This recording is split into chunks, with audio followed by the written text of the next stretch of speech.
Hello ladies and gentlemen, Dave Dobbs here.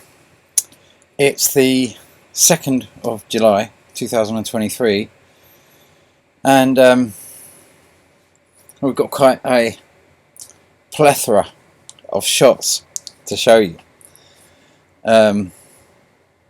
Opening with this shot, which I thought was absolutely epic, of the twin tail object which I charter. It came in on May the 20th 2023. Mr. MBB333 posted it. I just thought I'd show you that because we're not going to talk too much about the flybys now, because though we could see debris at some stage now, or in between now and July, August, I can't say the lion's share of it's over, because we just don't know what's going to happen. What comes in must go out, and we had the two big flybys of this, just as I predicted, in February and March. It was quite interesting because we had quite interesting flooding. I was down here on my boats where I am right now, and I predicted both the flooding, and the first flooding happened, I believe, around about the 15th or the 16th of January, and the second was about the 7th, round about the 7th of March. And I don't know if you remember, we'd seen them coming in. I think I've kind of saved them, but we're going to come back to this shot because this wasn't one of the twin tails. This is what is going to be the predominant subject. This object, the big blue object that obviously appears sometimes red, and in these situations because sunset, blah blah blah, but this didn't occur on the day of the new moon. This is not a solar eclipse. This is not the sun being eclipsed by the moon. This didn't occur in the point of alignment on, or whether it be full or new moon. This happened outside of that, and in late November, and we're going to come to this.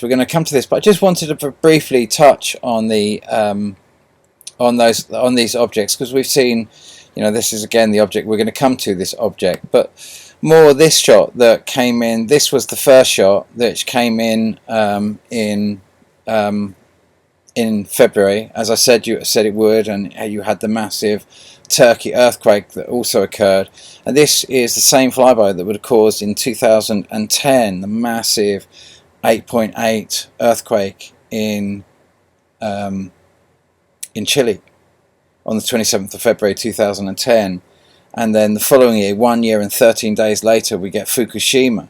So we know whatever occurred, the two biggest standalone earthquakes outside of the 2004, the Boxing Day 2004 earthquake.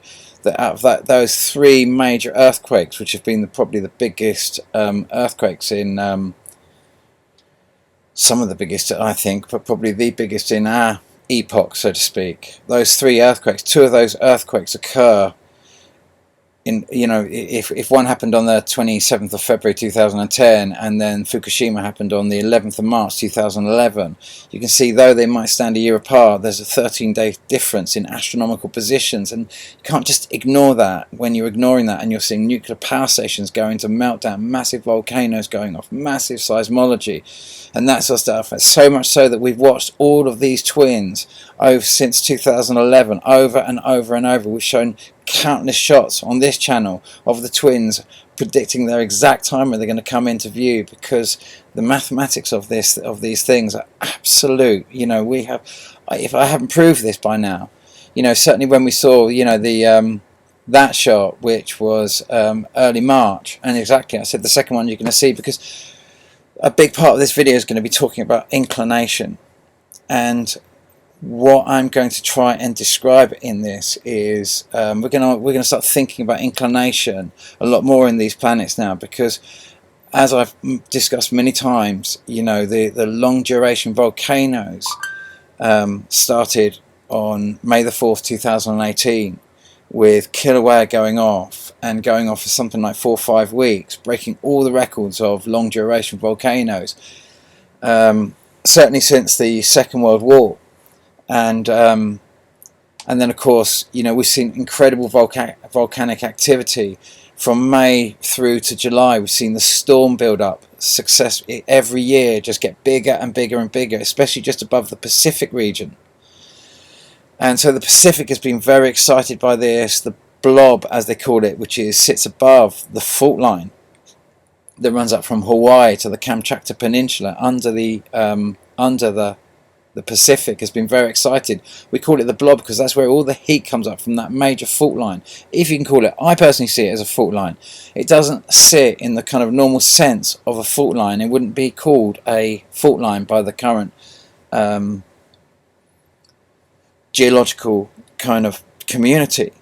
They would simply say it's a line of volcanoes, seamounts, underwater volcanoes, 4,600 kilometers long, that join Hawaii to the Kamchatka Peninsula, and is effectively what was considered, before 2000 to be the Emperor Seamount chain, has now become known more commonly as the Emperor Hawaiian Seamount chain. And that whole fault line has been excited by these massive movements of these planets, which I'm going to show you so many of. We're going to really try and explore, because we're going to try and understand the big flyby that we know is going to, that has got to come in the August-September position. And we're going to sit here and we're going to go through the maths and the sightings of all of these a little bit more, to really hone in on that specific point. But so let's come back to this, which was when was that? Can you just about see the date? I think it was early January. It looks like January the 8th. It's very blurred, and obviously by the time this gets repeated on the next video, it's probably, the quality is going to probably drop down a little bit more. But oh look, no, January the 7th, 2023. Look, so it was recorded the day before it was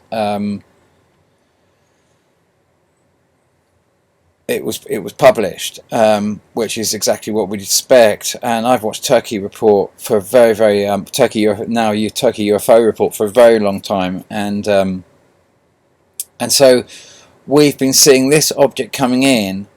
And we saw this on around about the 24th of November 2022. And what have we got here?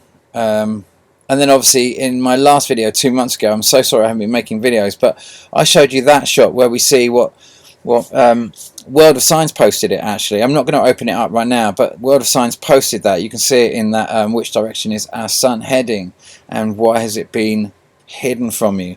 That video explores that shot, and you can understand that I was telling you you're going to experience the seismology of these things coming by. We experience the seismology with the earthquakes in Turkey exactly on schedule, just like all of the other activity, because these things are now so you can calculate all of them. And so we were expecting to see that. We were expecting to see the tail without the object, and there it is. You're looking up the tail of it as it's passed.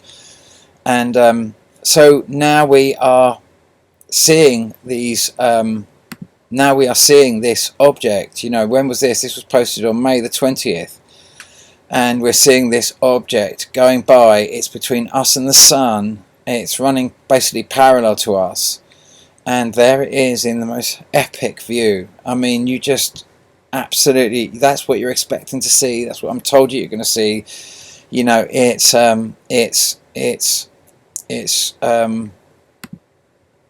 There was another shot there. When did Brandon Corey Nagley pass that? So he posted that on June the 1st. These are more of the same things. We expect to see, when everyone's going to tell you, well, that's a lenticular cloud, but understand that most lenticular clouds sit above a very high peak. That's the formation. The gases go up, and the warm air rises up at those points. It hits and it rises up, and it creates these kind of effects. But when you're seeing these up in the sky, but they're not above any cloud systems, then you have to start thinking: could it be something much? Could it be something much higher and up in space that we're actually seeing? And I can assure you that is what you're seeing there. That is the pair, and potentially this is aspects of the tail. Potentially this is more complicated stuff. Perhaps potentially this could just be aspects of the tail and the dust actually breaking through, which I kind of think is what Brandon Corey Nagley often is trying to indicate in his channel, that this is the more of the I'm not exactly too clear. We've all got such different ideas, but you know, it there you have it. It's and now we're gonna have we got any more shots of the before we go into these shots? Let's just start here on. We're going to talk about the big object now. They sometimes appear blue, but it could be that it's a red object that's actually come around our sun. Well, we're going to explore that, and you know, many of you will see that and say that's just a lens flare. But if I come through oh, there it is. There, I think I left a comment on his channel actually, and I just now it says 44 comments, but at the time it had a load of comments and it says 0 comments. And I'll just read you 0 comments. Maybe I should add one more comment to those listed below that YouTube says are not there. Lots of people say to me, your work is lens flare and lens anomalies, and sometimes I think they might be. Sometimes I think they might be. And sometimes I think they might be also. Excuse, I can't read my own writing. That's terrible, isn't it? That shows how disjointed. I'm afraid I make comments quite fast and bang them out. But although when you see the object spinning, well, certainly that certainly challenges that notion. But when a cloud goes in front of the anomaly, like at 153, and gives the artifact depth of field, which a lens flare or lens artifact cannot have. Thus that, like most of your shots caught on webcams and beyond your editorial control, is indeed compelling. And I go on to more to say more about it, because I'm a big fan, and I talked about lens flares before with his channel, but I was more talking about, as I discuss here later in this object, that when you see something that looks like a lens flare, but it's actually behind a cloud, could it be that is part of? It is a lens flare, but it is a lens flare in a lensing system that exists up in space. Whatever that is, whatever's going on up there, that is not occurring in the lens that is capturing the shot. If that makes any sense. That anomaly exists behind those clouds. And if before I go any further with this, let me just kind of like remind you of, when we think about, let me come to just to kind of get to grip, so you're up to speed with me on the big picture of understanding this, of what I call Hydra in this video, and which is really Jupiter. But I want to show you, if we go back to 262, just very briefly, if we go back to 262, and we have we're right next to the system like we are now, and it will be 1800 years, or a little bit less than that, because this is starting at basically the birth of Christ, more or less. It's minus 20 years, and then we're coming round here, and we're coming to 262, which is the point where, ironically, Christ's prediction supposedly came true. There was a great reckoning, earthquakes all across Asia, all across Europe, all across Africa, downfall of Rome. We say the Goths sacked Rome, but in actual fact it started with all these massive earthquakes, these famines because of all these crop failures, all these crazy storms, then all of these famines and plagues and all the likes. Rome was decimated as they had decimated, because they believed that was their right. They were justified because the pantheons were behind them, and suddenly the real Roman pantheons, as in these planets, which they knew all about and still clearly know all about, because they write their entire calendars along and across the movements of everything. That's how you can see they've written these calendars around the movements of these things. And when the Roman pantheons suddenly come in and decimate, as they have decimated, they change their way. They move to Constantinople. They reform. They created Christianity. And they started the control through belief systems. And that's how the modus operandi has been since the time of Christ. It has been belief systems that have been used, and now we are evolving belief systems. If humanity wishes to take the next big evolutionary step, we can evolve belief. Belief will It'll be in the rearview mirror of humanity's experience. We will all talk about it with wow. And we will understand it and identify and see it as completely other to us and to ourselves. And that's the next phase of this big transit. So let's just remind ourselves of how that really works. So when we are here 1,000 years, this is the time of the signing of the Magna Carta in Britain and that sort of stuff. This is when we are completely eclipsing our influences. This is the time humanity has a chance to come to a strength within itself and overcome all of these influences, Jupiter and Saturn. And I'm going to explain to you in this video where Saturn exists, and I've never introduced Saturn into this cycle, but at this point, this is when the big uprisings of humanity really are eclipsed, and these powers of belief and control weaken, and humanity has a chance to come back into a true singularity unto itself and have clear, full kind of control over their faculties and are able to stand up in defiance to their oppressors. So this is a massively powerful time. And then we start getting closer to the influences. And as we start getting closer, we come to, Copernicus's time. And then we're getting closer and we're starting to see this star. And then we're coming to, you think the 1598 was when the first dwarf planet, 1596, 1597 was when the first dwarf planet was discovered.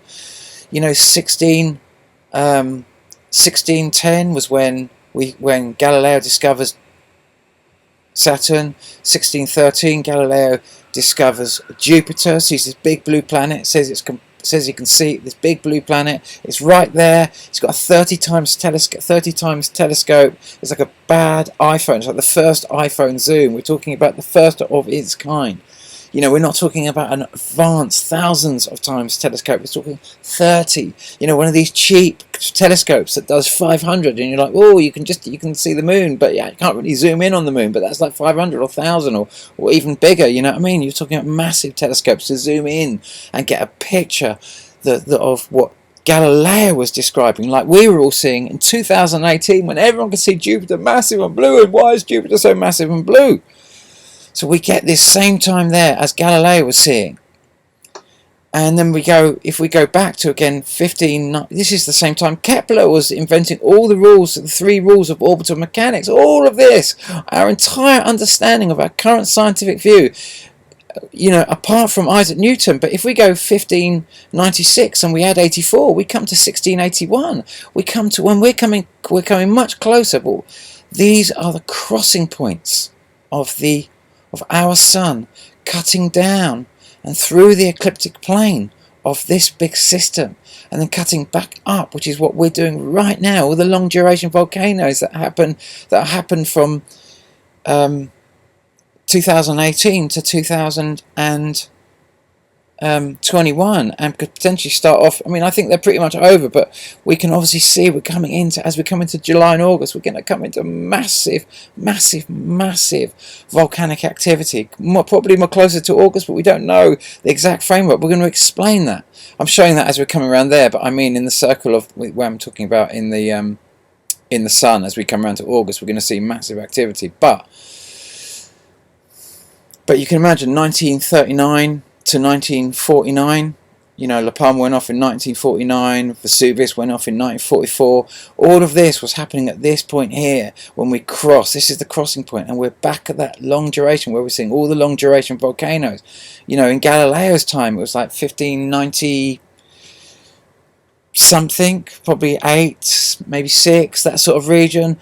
La Palma goes off, long duration volcano, and the 2021 eruption of volcano beat. Do you remember we got to 2021? We saw the long duration volcano in Iceland, going from early March right through to August. It went through like five months, nearly 5.5 months. It broke all the records. Everyone's just like, that's broken every record of any long duration volcano we've ever had apart from Galileo. It stops. La Palma starts. The same one that went off over here, the same volcano that went off in 1590 whatever. And we get La Palma goes off and breaks all records of any long duration volcano. It defies everything we've known in our current scientific epoch. What is going down at the moment is massive. Most environmentalists can't look at this because they are not allowed to look at the volume of carbon dioxide being released by these volcanoes. Think of, like I often say, you know, when Stromboli or Etna go off, you know, these massive high altitude eruptions are reckoned to produce about 80 million tons of carbon dioxide. That's pure magma being shot up nearly 7 miles into the sky. It's got the heat, it's got the fuel, it's got the oxygen. It burns and combusts, and all that magma burns off into primarily carbon dioxide and 100 trillion squillion tiny little kind of silicon beads, that all the moisture and all the precipitation that was going to spread around the globe is all going to condense on those tiny particles, and it's going to create megastorms like they've been seeing, just progressively getting bigger and bigger and bigger since 2018, you know, coming up from the Pacific and hitting China. You know I keep repeating this data, but I don't know what else to do because of this situation that we're coming up to now, and because of, as I'm going to explain, we're going to get on to inclinations and where we're going to try and go. And so we've got to keep repeating this data and try and get us to see this bigger picture.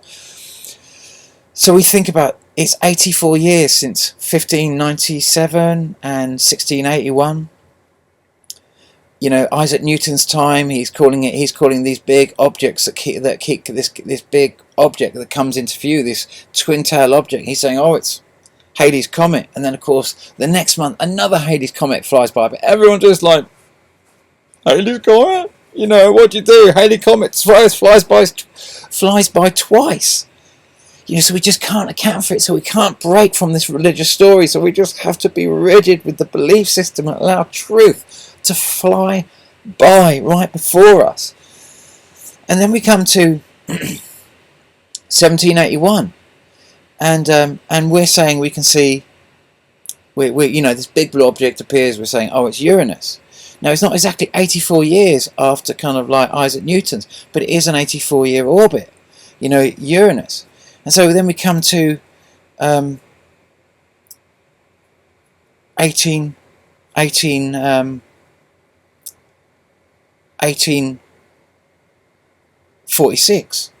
Yeah, 1846, which is, you know, 1844 we discover, I think it was 1844, it's very close, it's 2 years either side, one way or the other, but it's probably 1844, we come up with the, you know, the Doppler effect, and we say, oh, we caught, you know, objects travelling to or from the Earth, or to and fro at the Earth's point of view, distant objects like Pluto, like Uranus, like Neptune, if they're travelling towards us, they have a red, or away from us, they have either a red or a blue shift, depending on which way they go, because of the way the light rays hit us.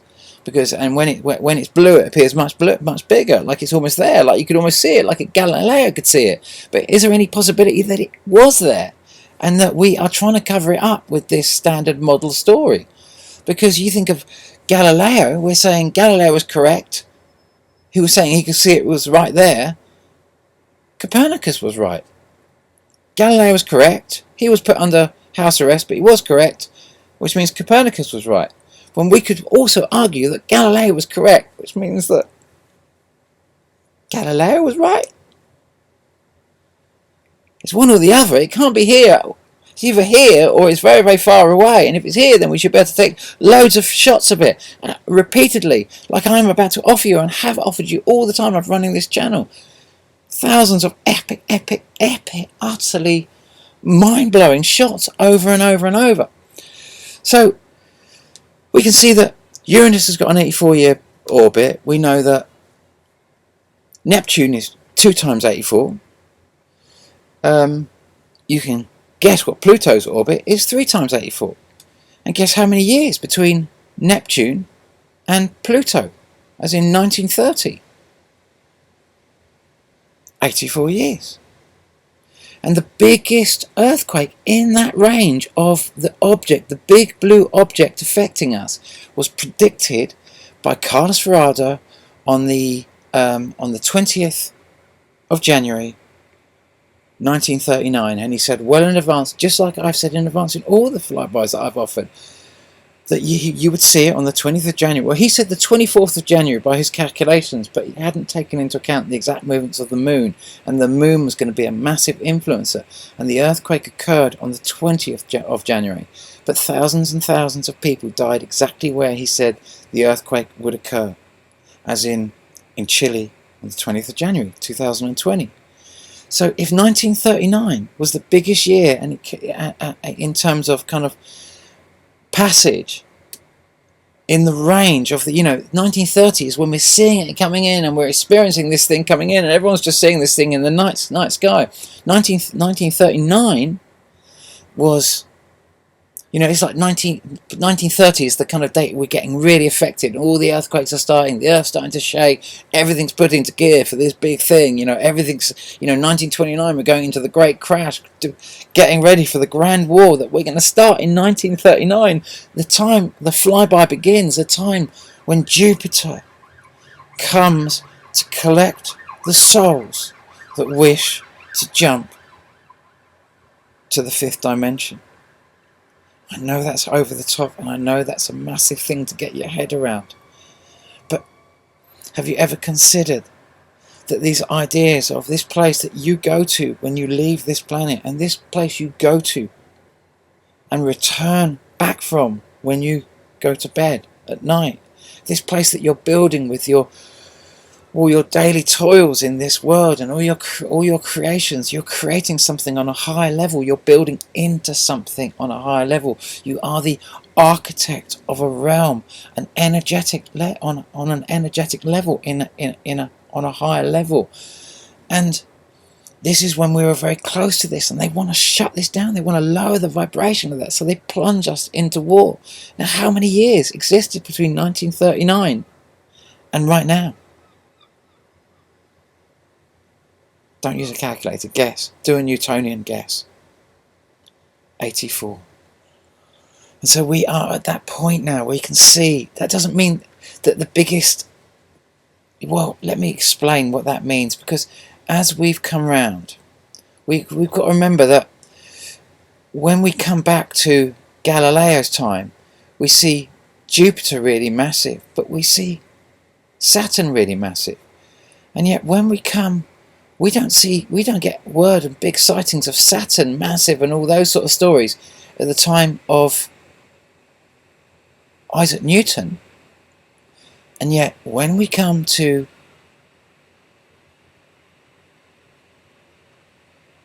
um, 1781 Uranus, when we come to Pluto, we have, is that right? Pluto. We have these incredible sightings of Saturn, implying that Saturn seems to be related to this same system that clearly Jupiter orbits. I call it Pluto over here, and this is, and then I suggest in the early videos this model needs massively upgrading. This was the first of its kind to bring it all into one, and it needs massively upgrading, and I will explore this, and I have explored that many times, and for those that are hearing this, but we see Jupiter again there, and we always see it associated to the big blue object, which means that Jupiter overall has to also orbit the same system that Saturn has to orbit the same system that Uranus orbits. And when we come to 1859, and we see we're very both systems are very close to each other, as in the Sun is very close to this system that Saturn and Jupiter also orbit. We can we see at this point we have the Carrington event, 1859.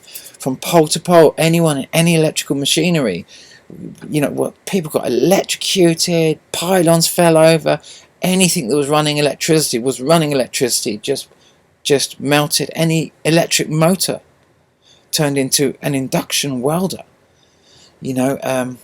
And I'm of mind that's what happened with Fukushima and Chernobyl, is that the motors became induction welders, because they both, you know, 1986 and 2011, they fit into our 12-year cycle points, where we are experiencing these big transits of this big blue object. Even though we struggle to believe it, the sightings are just fantastic. So I'm trying to bring Saturn, for the first view of Saturn, into this. And now I want to try and talk about inclination. So when, at this point of the crossing, 1939 to 1945, when we get all the long duration volcanoes, it means that the objects coming in from this object, and this object being so close to our sun, the objects are being drawn into our sun and swing around our sun and come back from whence they came. But they are coming in when these two are on the same ecliptic level. So this is passing from above to below. At this point, they're on the same ecliptic, and so they come in. They don't come in from under, they don't come in from over, they come in through, and they cut across and they cut round. And we've been seeing the same, even though we get out every 12 years. We get a big cycle, you know. We come to this. This is the big point that Chernobyl would have gone bang.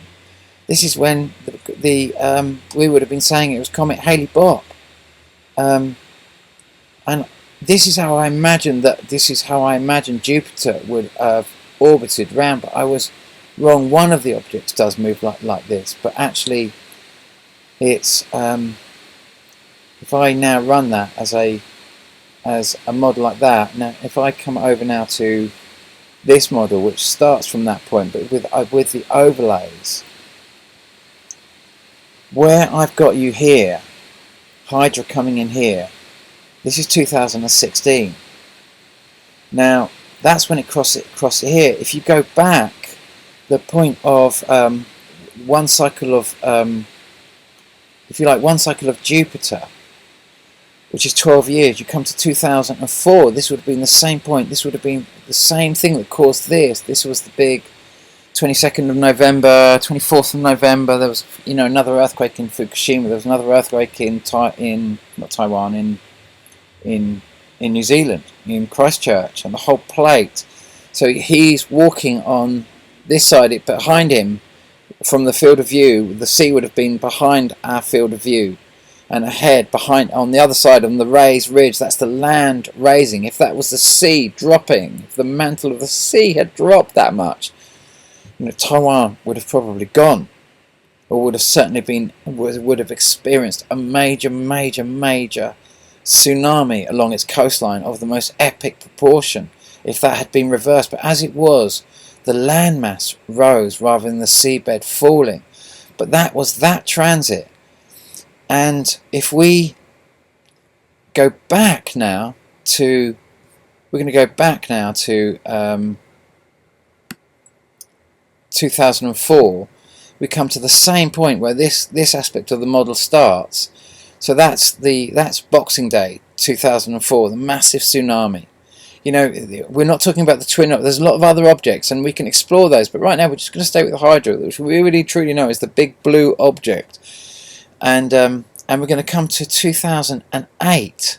Notice how all these objects, I've got them showing, they're not coming in on the ecliptic, they're coming in below the ecliptic and coming up. Some are coming above and going down, but none of them are really capturing, because some of them are, they're all timed ultimately to the final point of, so where these inclinations, they're moving as the whole system goes from, as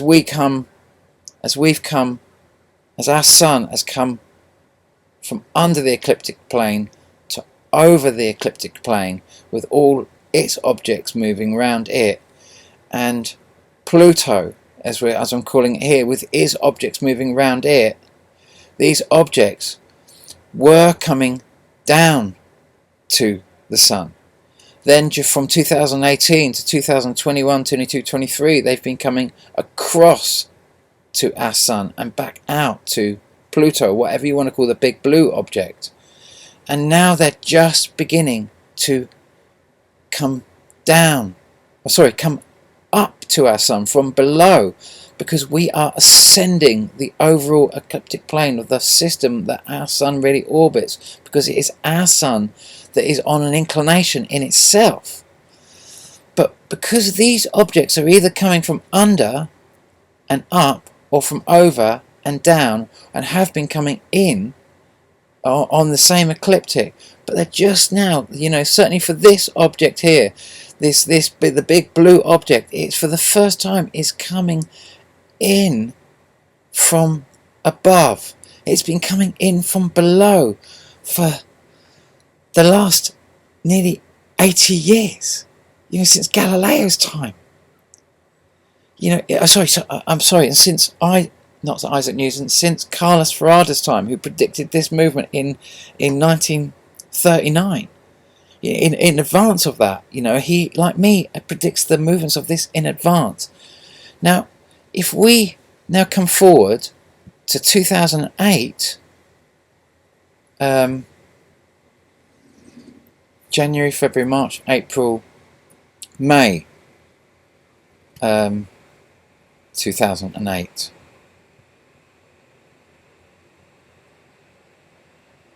Yeah, here.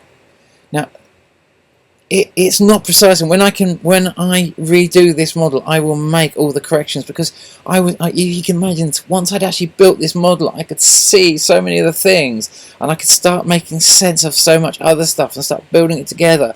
This was my first attempt. This needs a massive reworking, but let me try and explain that this was going to come in at this point in 2008. This object came in under the ecliptic plane, and it crossed in May 2005, and in May 2005 it crossed the ecliptic plane of our system and came above, and then would have come out above the system over here.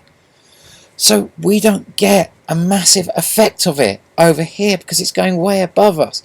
So the point it affects us. So in May 2008 we see the massive Sichuan earthquake, where massive amounts of skyscrapers fell over, massive volume of property damage in some of those densely populated areas, and massive production areas of China. Think about what that means. Think about if you knew that was going to come in, and your lion's share of your investments was in property. What would you do? What would you do? You'd pull your money out of the property market and you'd take it to safe ground, because you knew the Earth was going to be right next to the transit. Even though I haven't got this quite exactly right, when I'd seen it and I'd done the maths, trying to show this over the top of it and bring all these sightings in, again, like I said, it is going to be, but the maths of it, in terms of when you actually work the maths of it out, you start realising that May-June was the kind of the central point where it came in below, and then from then it went above. Of course, this time, this is only just coming just above the ecliptic plane. It is going round, and in my opinion, when it crosses out, like it did in, round about, that's not a good example of it. That's a bit confusing, but it would have been similar to that. But let me.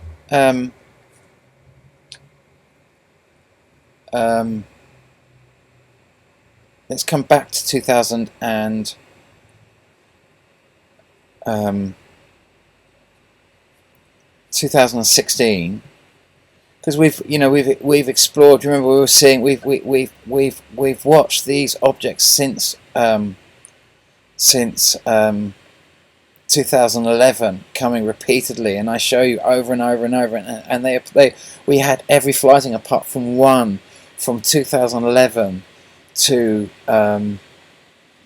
well, to now, I mean, we just get saturated, but certainly up to 2017, we had every 200 days, we had the flybys, so much so that I could predict them accurately, and I was massively on the map with the Dobbs object and predicting these flybys right up to 2017 with two massive predictions. I wish we were going to come into this, but it's not so much about that, because we've done that over to death. I get it, but considering what's coming in, that this object that was coming in the November position this is not about this November.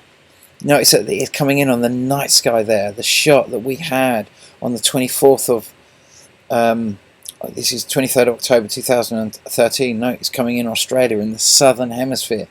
You'll notice that all the shots now of this object is at this same time. This was between us and the sun. It's the same object, but it moves forward one calendar month every year. So even though it moves forward one calendar month, it keeps going round almost at the same speed as Earth, but it moves forward one calendar month. But you can see, you keep seeing it in the same place at certain times each year. You're assuming that's always there, but it's moved one calendar month further forward, and you're seeing it again. So you're assuming that it's got a 12-year orbit. You're not really, and it's tracking with you virtually, so you can't really get its speed because you're kind of virtually moving in the same direction. So you always assume it's kind of like it's got a 12-year orbit, but you're not realizing it's coming around the sun. It's been tracking with you, and it has since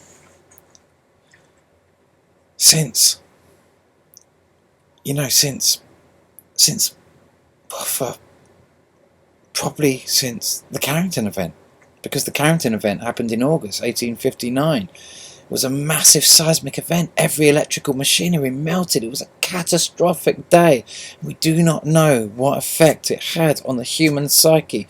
If it frazzled every electronic component, every electrical component, and anything that wasn't plugged in just powered itself automatically. With the telegram systems, they all just worked intermittently without their batteries connected, and like I say, anything that was running just melted. So in that again, that was October 2016. So that corroborates with when I showed you the 2016 and all the earthquakes that we saw in Fukushima and New Zealand. Well, that shot of Jeff P on the I think it was on the, I'm starting to forget, but I think it was the 14th. Could it be the 16th? No, I think it was the 14th of October 2016. And it was 10:30 at night, northeast. Night sky. It was. This is the beginning of its transit. This is coming. This is the point where it's right on the same ecliptic plane as it's literally approaching, should I say. It's coming in right close to the ecliptic plane. It's being able to seen in the night sky when it plasma charges into the size of Mars. Of course, Wal Thornhill, none from the electric universe, none from the Thunderbolt project can ever give credence to this, even though we can see the absolute mathematics of this over and over. So I know absolutely that the whole Thunderbolt project is just another red herring, because the seismology, the shots of this are just too fantastic, and the fact he's built his entire theory on the very scar on Mars that you can clearly see is where the water's drained out, and it's just he's trying to kill two massive events with a theory there, and we're surrounded by these like HAARP and all these other theories that are there to cloak, and all these operators of these cloaking systems which try to conceal what's happening right before your eyes. And so when we actually think about coming to 2016, and for the first time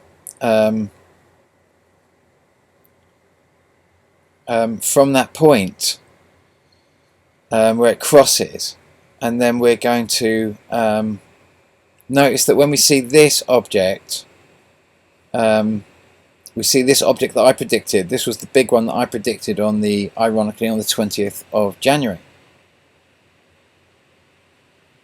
Same date as Carlos Varada's big flyby on the 20th of January. So we think that this was what caused the earthquake. It wasn't. This was the twin tail that flanks these objects. Believe it or not, flank the big blue object. So I'm of the mind that these are somehow protecting the big blue object, because we saw that shot. Dill Martin's last post on the 13th of Jan 2017. This is what really caused the massive Papua New Guinea earthquake that happened at this just after this flyby. These all came in at once, because when you understand that you fundamentally, with certain systems, you've got fundamental entry corridors and fundamental exit corridors. When this system is close to us, then you can start understanding so much more about your zodiac, your entire zodiac. Everything you've been told is a deception, and everything is built around the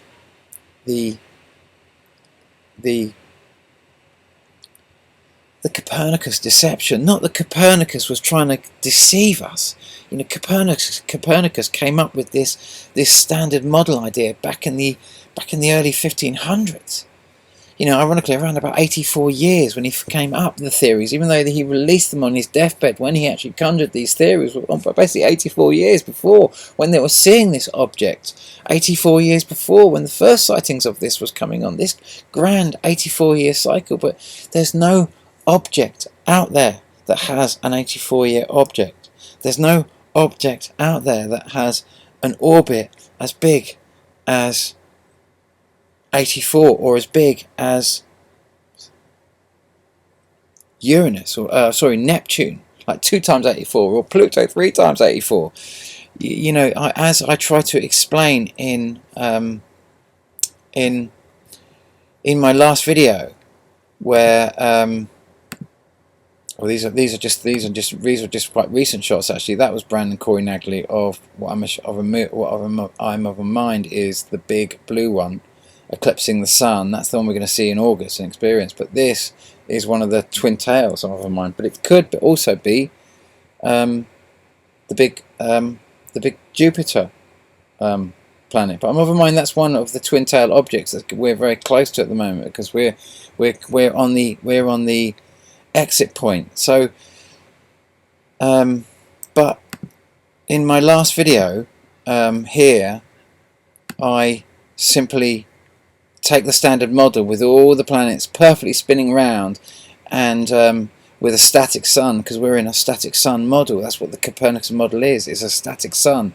And I add motion to the static sun model, and I show you how everything falls apart, how none of these planets can do what you're being told with a moving sun. And so you have to believe your sun is motionless. You have to believe you're stuck in a static system and a non-energized sun that doesn't move, because you're because that is the can you see how they all bunch up in these places? They, the big furthest away objects end up coming in between and closer to the sun, because obviously the sun is moving forward. These are going to keep coming in, but they're going to be forced to kind of like cut much closer to our sun than you've ever believed. And many of them will just, because of the speed that we've been given, they don't make sense to the movement, so they will just come out and they'll start going the reverse way round. They'll start doing all sorts of things. Planets that were further out here will come in between other planets, like Uranus just became anyway, the whole thing just absolutely falls apart when you add motion to our sun. And so that's why this model doesn't work. Our standard model doesn't work at all. So let's come back to before we even come and discuss that. Let's come back to 2017, and we're noticing that this object is about to come to the that was the next prediction. Do you remember I turned up in America for the big talk, Steve Olson's big talk, on the day of that big flyby, and the flyby occurred on the day I turn up, and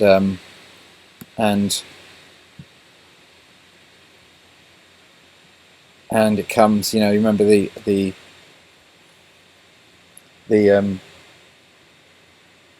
what was it called? The European Southern Observatory released a press release saying that gamma ray radiation had been detected, and gravitational anomalies had all gone off at the same time, and 230 million light years away, two neutron stars had collided, and this proved that light and electromagnetic energy travelled at the same speed, and it's going to rewrite the rules of astronomics and energy. And it was all built, even though you saw the same flyby on both sides of the Atlantic, you just couldn't touch the sides with the story. But you know, we've seen so many epic sightings of it. And then we come to, you know, May the 4th 2018, and this object is I thought it was this. Even this isn't absolutely correct, because I've got this going further forward here, and I was of a mind that these objects were going out this way. But what's actually happening is the whole thing is tilted. It's much more tilted this way. The object sits further over here. They're much more coming out this way. All of these corrections, you know, we can still subtly do all the maths. That's why I can still successfully, accurately make all these predictions about all the sightings of this thing, because this was the first in an attempt. And once we put this together, suddenly so much more came clear. But it's had to run for as long as it's run for me to still make corrections to it and to still upgrade this. And all of these ideas, all of this model is being massively, subtly upgraded, subtleties. But overall, it's, you know, the gist of this is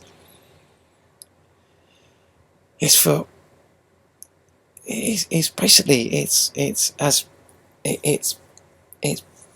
pretty close to the mark, you know, except that you can imagine Saturn is got an even bigger orbit around whatever we're calling Pluto, whatever you want to call the red dwarf planet that all these objects actually orbit, that come off and round our sun when the two objects are really close, when the sun is really close to this big red dwarf, or whatever you want to call it. And obviously, wouldn't be at all surprised if 1859, the time of the Carrington event, the time of this massive melting of anything that was electrical, any wire conducting electricity melted. Can you imagine what would happen if we experienced a similar event, like this big blue object flying super close by, and we just haven't experienced that? The only planet that actually experienced a close flyby of this object when it was very close to the ecliptic plane in 2016, like I say, was Mars. And of course, did we see the scar on it? That even though we could see it's right where Mars was, it corroborates with everything. We can just lay the whole thing out. It's without any doubt that plasma charged into the side of Mars. Mars was right there at that point. So that was the point. It was on the ecliptic plane, and the only planet that was closest to it at that point of the ecliptic plane, at that passage, was actually Mars. And so when we come back now to we use this model actually because, you know, I ran this one up to 2023, which was, as far as I could see, the last possible point that I imagined could be the Hydra flying by, and it goes up to, yeah, so it goes up to the to July July 2023. Remember, I built this back in 2020. I've been working on it for 2 years, talking about, discussing it, 3 years, working to the point saying, taking that previous 3 years working, and the same will happen with this. We've needed all the 3 years of sightings since that to finally correct this, and we are expecting this to come out at this point. And now you think that 2008 was at the crossing point, and this is the crossing point from coming from below and then coming above. Now we're talking about, that's the crossing point from coming from below, from above, but the point where it actually comes in and transits, if you like, across, even though it was below and it came above, but this point where it comes out this time, it's going to be, you can imagine that this whole system is going, you know, our Earth is rising above this system. Very soon, this object, you know, as it's coming in above now, it's going to get, next year it's going to be higher, and it's going to go below the Earth on the way out. This is about the last time it can transit and be coming out on the same ecliptic plane as Earth. I mean, you know, you have to kind of decide, but you think, do the maths. You know, 2008 was that crossing point. So 2008, we come to that same point again 13 years later. So we're talking about May 2008. May 2008.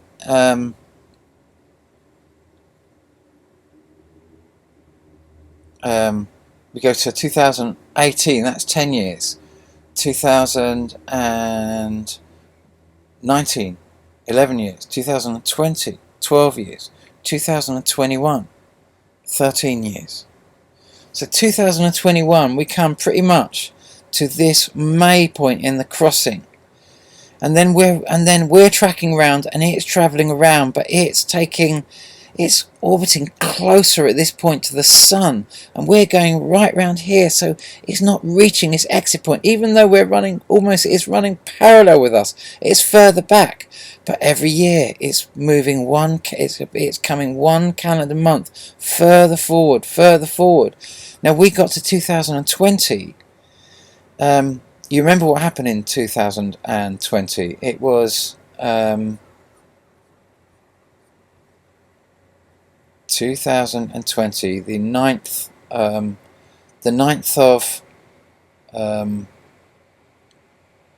of July 2020, I believe. The object is occurring between us. Around here, the object is basically in between us and the sun. So like I say, I've got to twist this around a bit, but I've done the maths of this. But even this is why I build the model, so I can subtly do the maths and build the maths and realise the errors and the mistakes and the inclinations and the everything. And honestly, next time we do this model, we'll be able to bring and sync this up. And every time I've ever built a model, I've never pulled them forward or shifted them back. But can you see how I've stretched these right back here? And this was my biggest mistake. I didn't realise how big these objects were and how close they were really sitting. And I've just been really waking up to the staggering proximity of this big system to us. You know, Elon Musk, Elon Musk showed that. I think I showed it in my last video, but Elon Musk showed that in, do you remember, he, just to shape, before I actually come out of there, just remember that, notice that when objects are coming in, they're coming in slowly around here, and as they're going to come in, they're going to get faster and faster, and they're going to shoot round, and then they're going to come and spin back round from whence they came. So this is the front end, so it's a bit backward, but just to give you an idea of when something comes in and gets faster around this point. So when we're, you know, these are all, you know, I'm learning so much about orbital mechanics, obviously building models, having to work with these systems which have Newtonian science built into them, but obviously even though they have Newtonian science built into them, actually they don't have Newtonian science, because Newton defies all of what really Kepler's orbital mechanics, because we give a different perihelion point to Pluto, to, in their order out, from Pluto coming back to kind of like Neptune, coming back to Uranus coming back to kind of like, well, you know, all of them, all of these planets given different perihelion point, given a different front end point. So anyone who builds the solar system always shows a static sun, because there's no other way you can represent a system when every planet, by all your great kind of like astronomical kind of gurus, scientific kind of like Newtonian gurus, give you a different perihelion point, give you a different front end. So we're just like, it's like checkmate on the kind of like on the astronomical chessboard. No one can move. Certainly the sun can't move. It's checkmate. You know what I mean? The sun is in a static position. You have energetically shut down your primary in a mental prison, which is just not a true definition of your place in the grand scheme of things at all. But I was going to show you the real size of it, because Elon Musk wanted to show it. Do you remember I showed you in the last video how I show you Jupiter all the time, and I went through this. I'm not going to dwell too much on all the different shots of Jupiter that I've showed you all the way through, other than to come to Elon Musk shot where he shows you where we see we get a real proportion of what the Hopi call the red and the blue Kichina, where we see we saw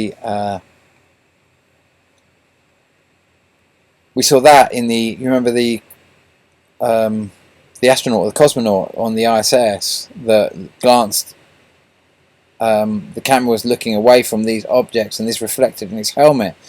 And then we saw these shots, and then we've seen those shots of the big red, and oh, that was the car shot. That's that shot. So we've got this big red object, and so this is the confusion. This is the massive confusion. Is that in front of that? Is that somehow an anomaly created, or from that shot the red object appears behind? But from this one, the red object appears in front, and this perplexes me forever. But is there a part chance that is somehow a refraction caused by the big blue object? Because if this object really is in front, it does confuse the story. Or is it that it's not just this object, that these two, this one is orbiting this one, and they both come around our sun in the fashion that I'm describing, but they are kind of circling around each other in very close proximity, in a very tightly, almost like nunchuckers spinning through space? Or is that, truly we are exploring all of these? But nonetheless, this thing here again, Elon Musk sent a car into space. It cost nearly $300 million to send a car into space. We're told 6 hours after the shot that the car's lost, blah blah blah, and yet the only thing we're left with is a camera that was on the car, lasted for 6 hours. So this is all that we get for our $300 million, this bit of footage, and in it we say, oh, this is a lens flare, but it's a lens flare again. As Nibiru action shows, a shot of this object displaying depth of field within the view. That is not possible. Depth of field, a lens anomaly cannot sit within the kind of frame of view. It cannot exist within the shot. It should be covering that, but it isn't. It's beyond the Earth. It's beyond the car. Absolutely.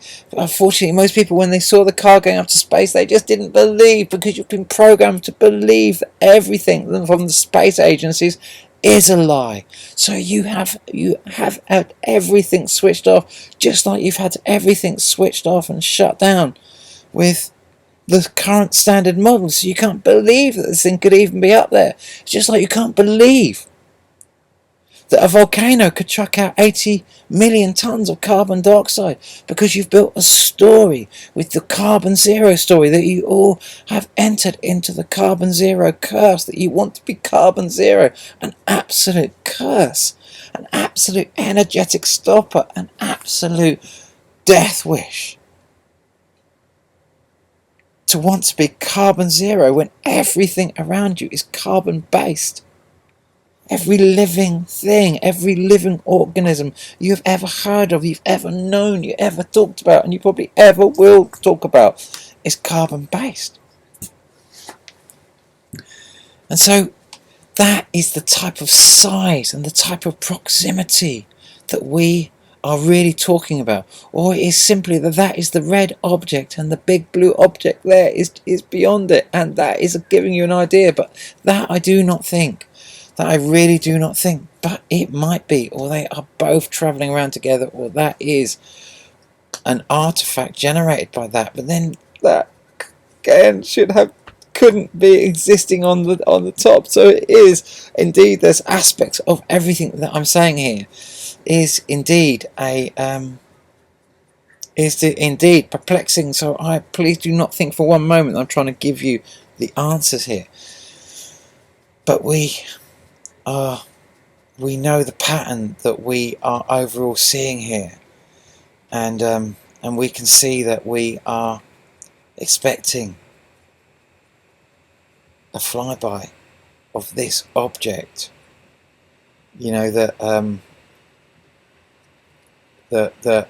was captured in, we've just got too many endless amazing shots of them, and we don't quite know how to see or perceive them in our story. Shanti! We're just going to come back to this idea of 2023, and we can understand that when objects are being drawn into the sun, they're coming in, and they're going to come around the sun, they're going to get drawn in, and they're going to accelerate fast around this point and get shot out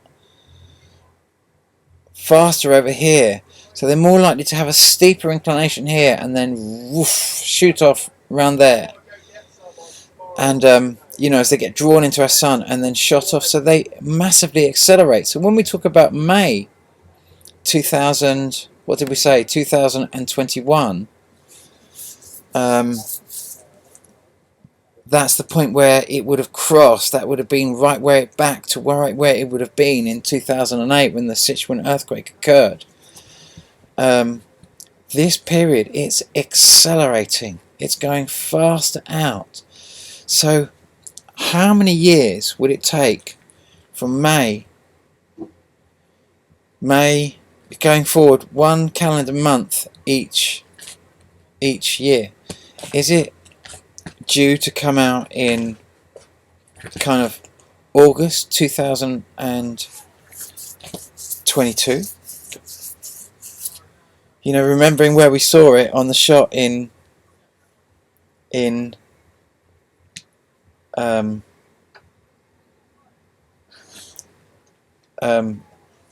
shot where we saw it on the 9th of it's Nick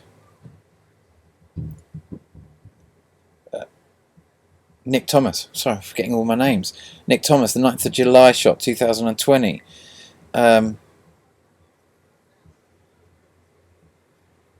If we saw that there, how long is it taking before this object? We saw this object basically between us in 2000 and July 2020. It was eclipsing the sun like it eclipsed the sun on the 24th of November last year, 2022.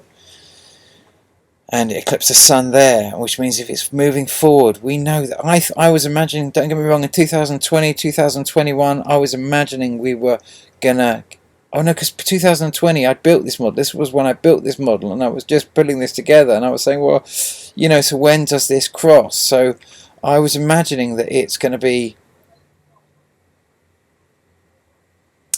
I was thinking it was going to be 2022, 23, if I'm honest with you. Obviously, I really don't know, but the astronomical evidence of its existence is utterly beyond question. It's utterly beyond question. And so we come back to, these are the last throws. Is it going to be August 2023? Is it going to be more like September 2024? Is it going to be September 2023? Is it going to have a hard exit. We remember the Carrington event happened in August 2023. That was the exit point then.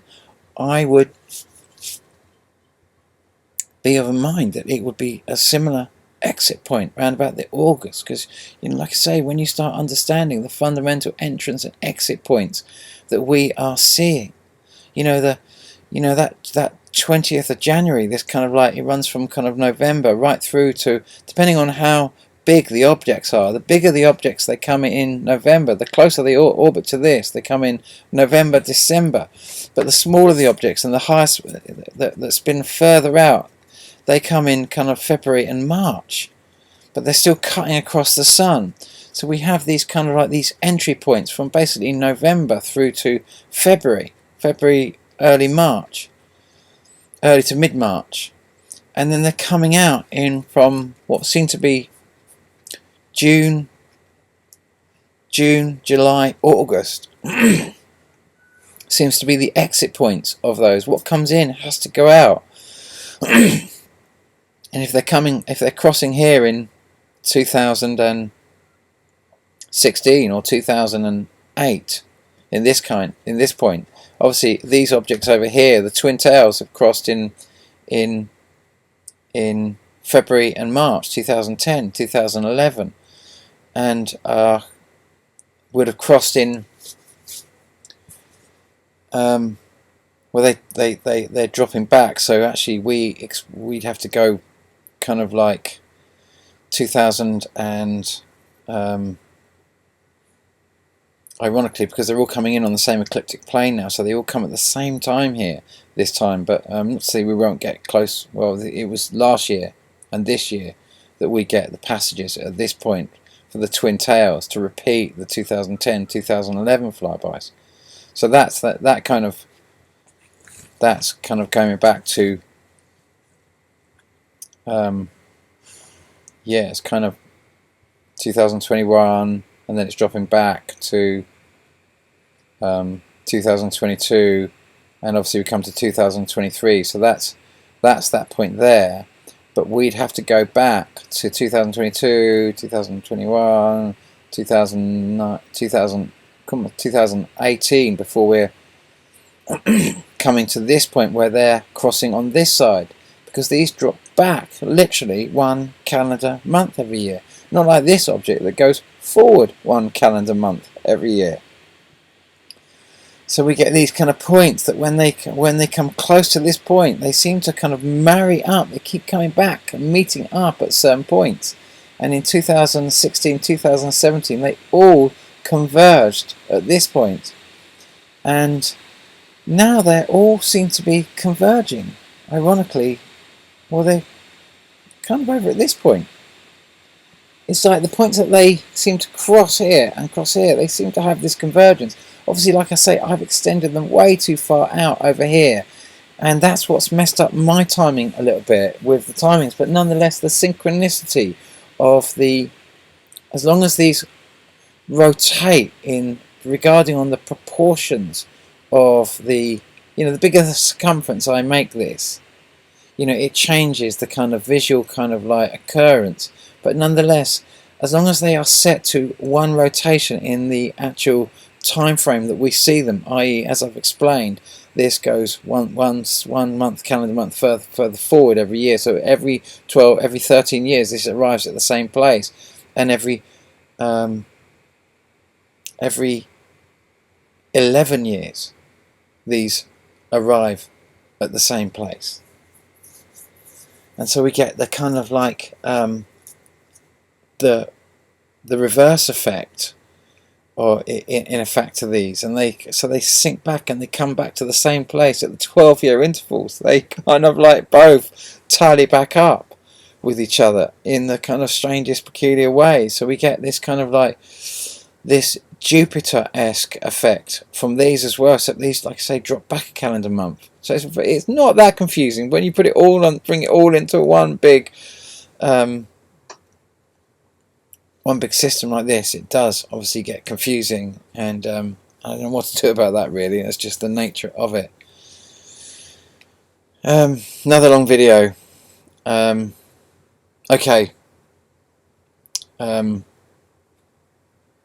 yeah, so we've kind of explored the idea of what I'm really talking about, inclinations, where instead of talking about the inclination of our sun in the big system, our sun really orbits.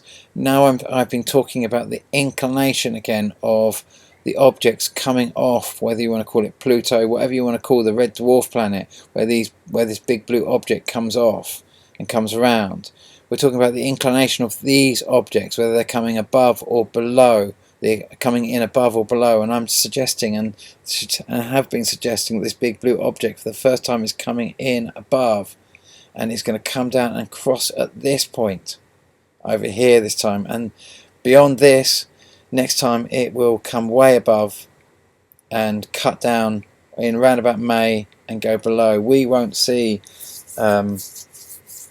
another, after the flyby that occurs in August, whether it happens this year, whether it happens next year. Can't imagine it can happen next year. I can't imagine it can happen the year after. But basically, after whatever happens this year, the next big flyby will be 12 years after 2021. So 13 years after 2021. So 2031, 32, 33, 34. So my next big flyby after this flyby is 2034. You know, don't be wrong, Charon and Kerberos, in my opinion, they have flown by, and we've seen that. Don't get me wrong, they are also coming out very close to the ecliptic plane here. We could see debris. We are still in what I call kind of asteroid alley, and we will be until these have completely passed here. This is our asteroid alley point. It was over here at one point where these objects were coming in, but now it's all runs up until basically from here to from basically here right up to pretty much the end of July is asteroid alley. Any chance of asteroids coming in and affecting us, yeah, that's all right up to there really, to the end of July. And so we are still in asteroid alley, I'm afraid. We're still at a point, and we could be coming very, very close to some stuff right now, because those objects were in between us and the sun. That twin tail was in between us and the sun, and that is going out there, and we have to cross that point. We have to cross its tail. Now, is it going to go above us? Is it going to go below us? Or is it going to come across the path of... Has it already crossed the path of Earth, and are we going to charge straight through it? It is a possibility. And many of the decisions that we're making now, following NATO into this massive war, are going to decide this. Remember my book? I published in 2011 that Britain is being used as the Trojan horse to break up the European alliance and feed Europe into a war against Russia, to break the European Union, to break the European alliance, to break the euro, and then feed Europe into a war against Russia, to break the ruble, and then to take Russia's gold. This is a grand gold robbery being orchestrated, just like what happened in Afghanistan. Just right, this is a massive attempt to harvest the world's gold for whatever reason, and also take back economic hegemony again and control the planet for another 1800 years. That's why this battle is so important for the powers that be, because whoever wins this battle has this planet for 1800 years. Well, certainly for the best part of 1,000 years, until we are separated and all these influences, you know. And that's why I wanted to show you, well, let's just finish on that shot, because I showed you that shot, and this was an incredible shot, and people say, oh, it's a lens flare and that sort of stuff. A lens flare, like I say, that sits behind clouds. We've looked at quite a few. Mr. MBB33 posted that on the 18th of May. Very interesting shot. We're expecting to see it. We're looking out for it. And then 25th of November 2022, we'd already got the shot of this. Now, could it be that that's the blue object, and that the blue object is orbiting this object, which is orbiting the sun? Could that be it? Could that be the way? Or is this whole object some kind of refraction caused by this object somehow?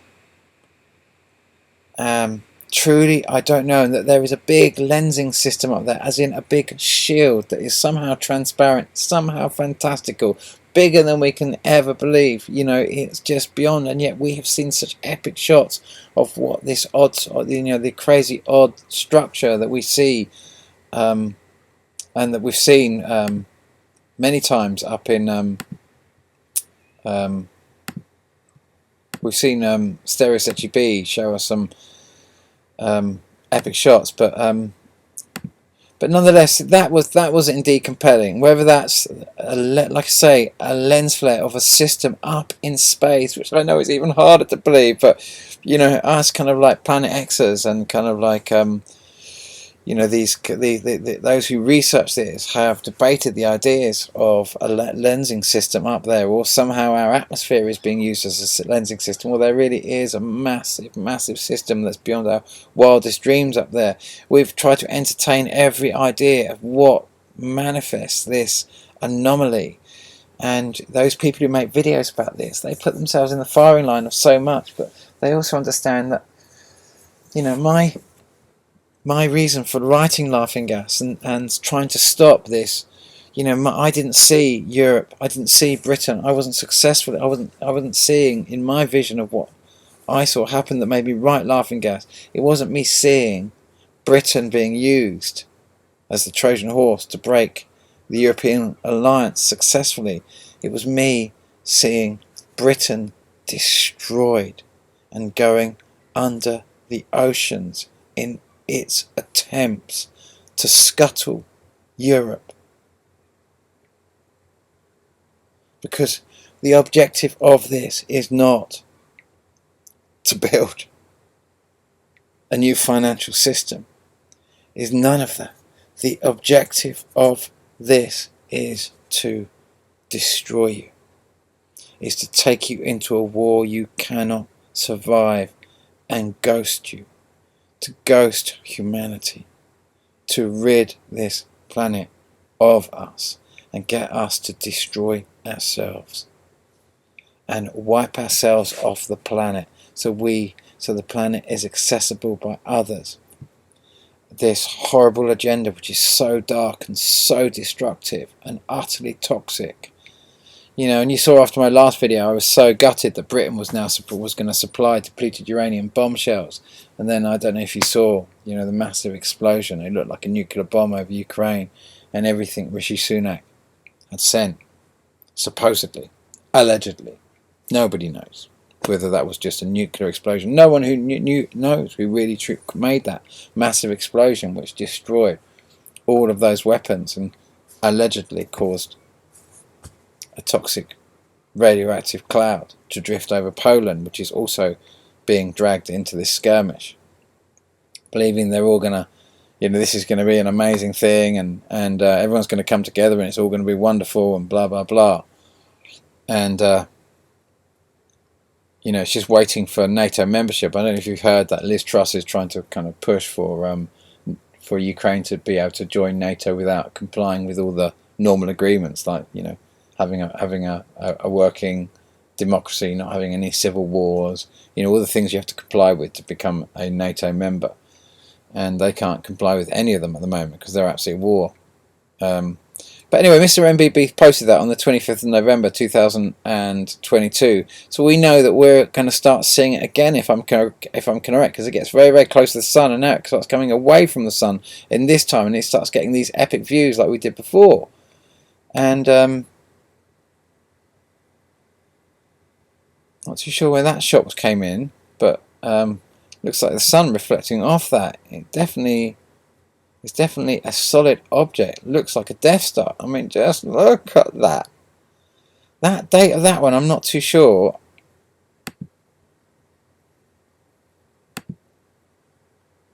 does he say?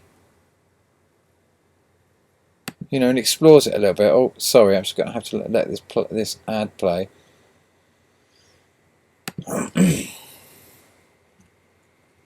You know, look at it. What is that object? That's what Hush Puppy would call Tiamat. He calls this big blue object, as far as I can see, Tiamat. But look at that shot. This was in a does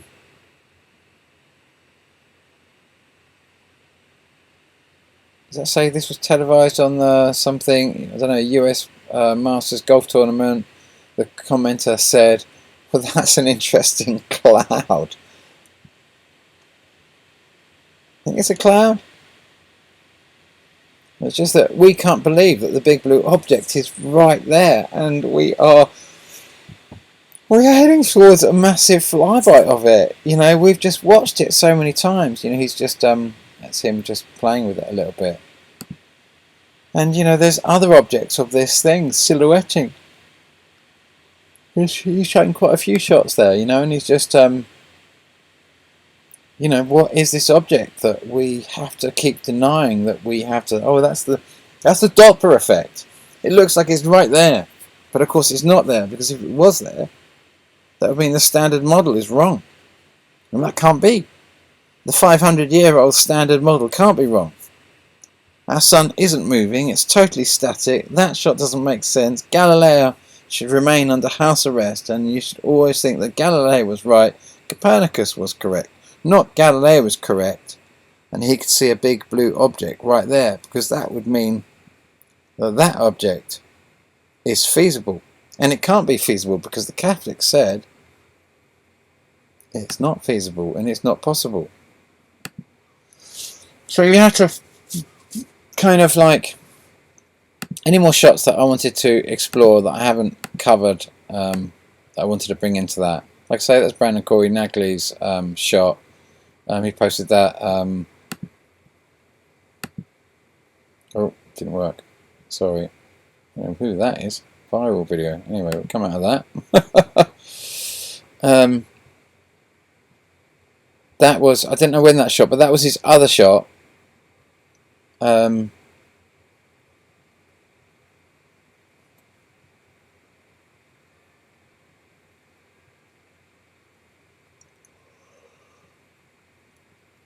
Where did he post that? What did I click on there that made that come up? 3 days ago. 29th of June. So, yeah, that's just a very recent shot. I mean, you know, I just don't know what anymore now, really. You know, but this object is flanking the big blue one, in my opinion. This is one of the twin tail objects that we're just getting very, very close to now, because we're near to its exit point. And it's anyway, so we are getting close to that point. So I thought it was quite interesting about the Titanic wreckage, you know, being visited, and then the you know, this sub, the Titan, and they'd managed 7 trips down to the Titanic, and then on the 8th trip it goes pop. And I don't know if you've been watching much of the talk about it, but when I was shown the, you know, I was on a beach writing, you know, I'd had my first experiences for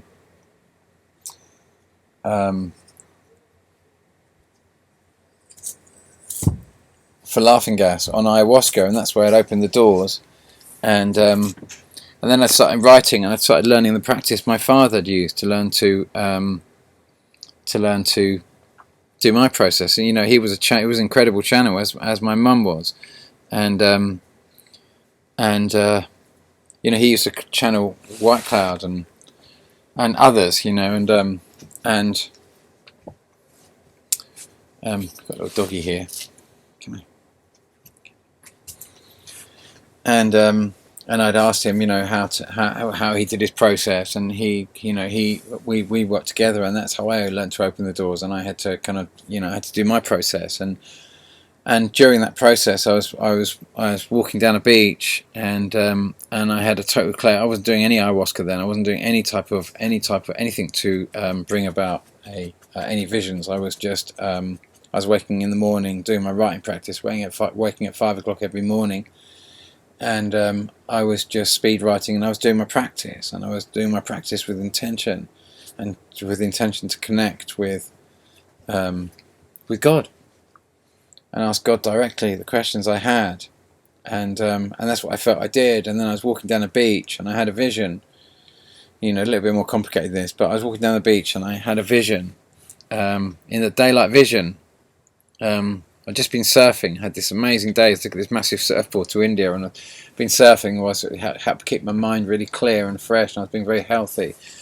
And so I'd just been surfing, and yes, a few other things happened which added to this little story, but are not really kind of necessary to talk about. But there was no like ayahuasca or influences like that. I was very, very clear-minded, and I walked down the beach, and my writing had really more than opened up. I was a good few years into the real intense point of the writing, and I was opened up these wonderful doors, and I was having conversations with God. I was literally having conversations with God, and I was showing this. I was showing this Titanic, and I didn't know it was the Titanic first. I just saw the bunting, and then this bunting went up to this funnel, and then it went from one funnel to the next funnel to the next funnel to the next funnel. There were 4 funnels. I was like, oh my goodness, the Titanic.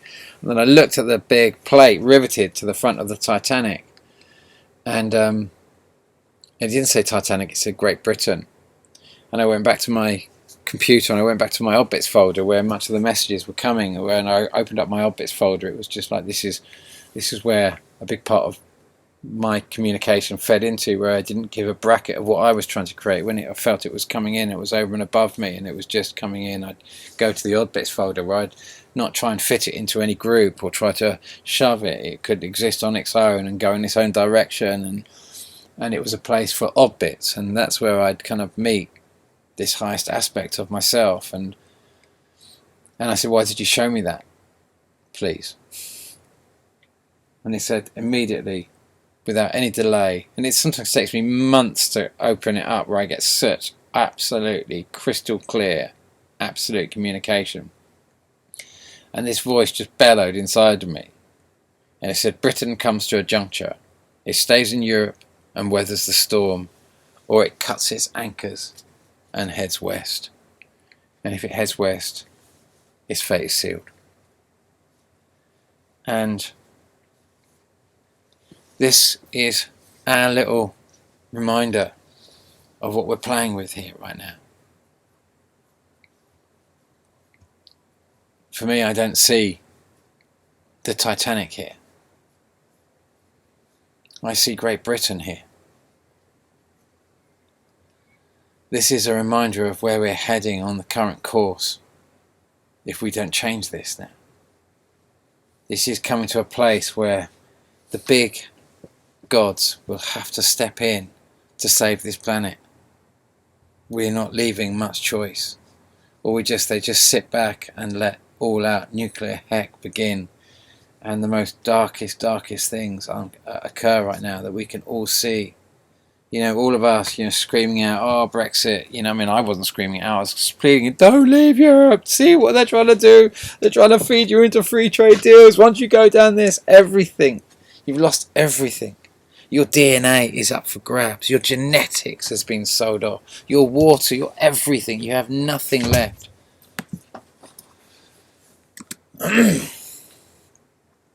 You are utterly sold down the line. That's what a free trade deal means. You're utterly sold down the line. They can do anything to you. You can do anything to you. You are their property. Your genetics is their property. They are unrestricted in their ability to devour everything about you. It's and that's what we're seeing, and I don't know if we can change the course of this now. I don't know if we have the power to change the course of this. What will happen next is there's got to be things that have to happen now. You know, we've watched this too long. You've all watched this too long. So this was a warning. You know, it's 7 is the number of heaven for me. 8 is how you get to heaven. As in, 9 is the number of service. Like, you can go out and you can go on a pilgrimage to meet God and to find your purpose. Now what will happen is you go out on your pilgrimage and you meet God to find your divine purpose. But your divine purpose, in God's eyes, is being in service to something higher. That's not your agenda. That's a higher agenda. Your highest agenda is a higher agenda than your human agenda. You know, but it's coming to service to something. And so service is number 9. It's the last in the numerology before you go to 10, before you begin a new cycle, an initiation unto itself. And so number 9 is about helping those, or entering into number 1. It's being in service to the initiates, because you have the most to offer those entering in. So number 9 is a number of service. But how can you know what your service is to the higher? You have to first of all arrive at the gates of heaven. That is number 7. And number 8 is chaos. It's utter chaos. When you arrive at number 8, everything falls apart. None of your plans work. Everything goes topsy-turvy. You think you're going in there and you end up here. You think you're going here and you end up there. Where everything goes topsy-turvy. You lose control. Everything falls apart. The old falls away. Burns and breaks down and collapses as you come into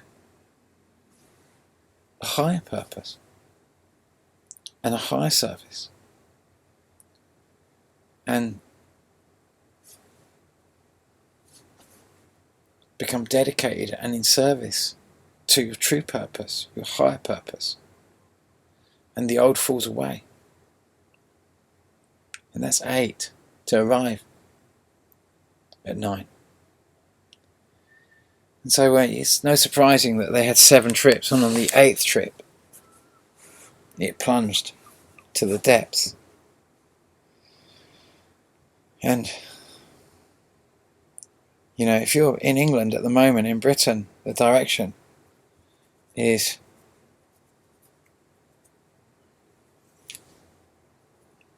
you're in the last moments of the 7th day of Great Britain. And those absolutely affiliated to this agenda. It's going to be a challenging time, because the intentions here are so dark.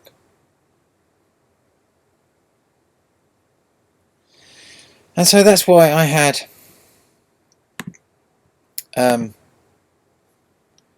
that shot here. A friend of mine put me onto his channel recently, Jared Boosters, his name is, and he's got quite a lot of views there. Look at that. He posted that 9 days ago. And he's really had quite a lot of views on that. It's really impressive. And he's showing, you know, a lot of people are now, to the whole stories about Tartaria and that sort of stuff are absolutely massive. Notice this is this was taken 2 years after the discovery of Neptune. You know, this is when the big changes are going on. There's been changes going on all the way through, but who is the man? Who is this being that puts his hand in the back of this figure and operates him? And how is he operated? And how is this control manipulated? This who sits above all of these beings that seem to support him somehow. You know, is he all of these different people somehow? And who is this who controls him? And this is really what we're talking about. When you're talking about the ego hack, affecting humanity and driving it into this place, and what's coming in through these stories.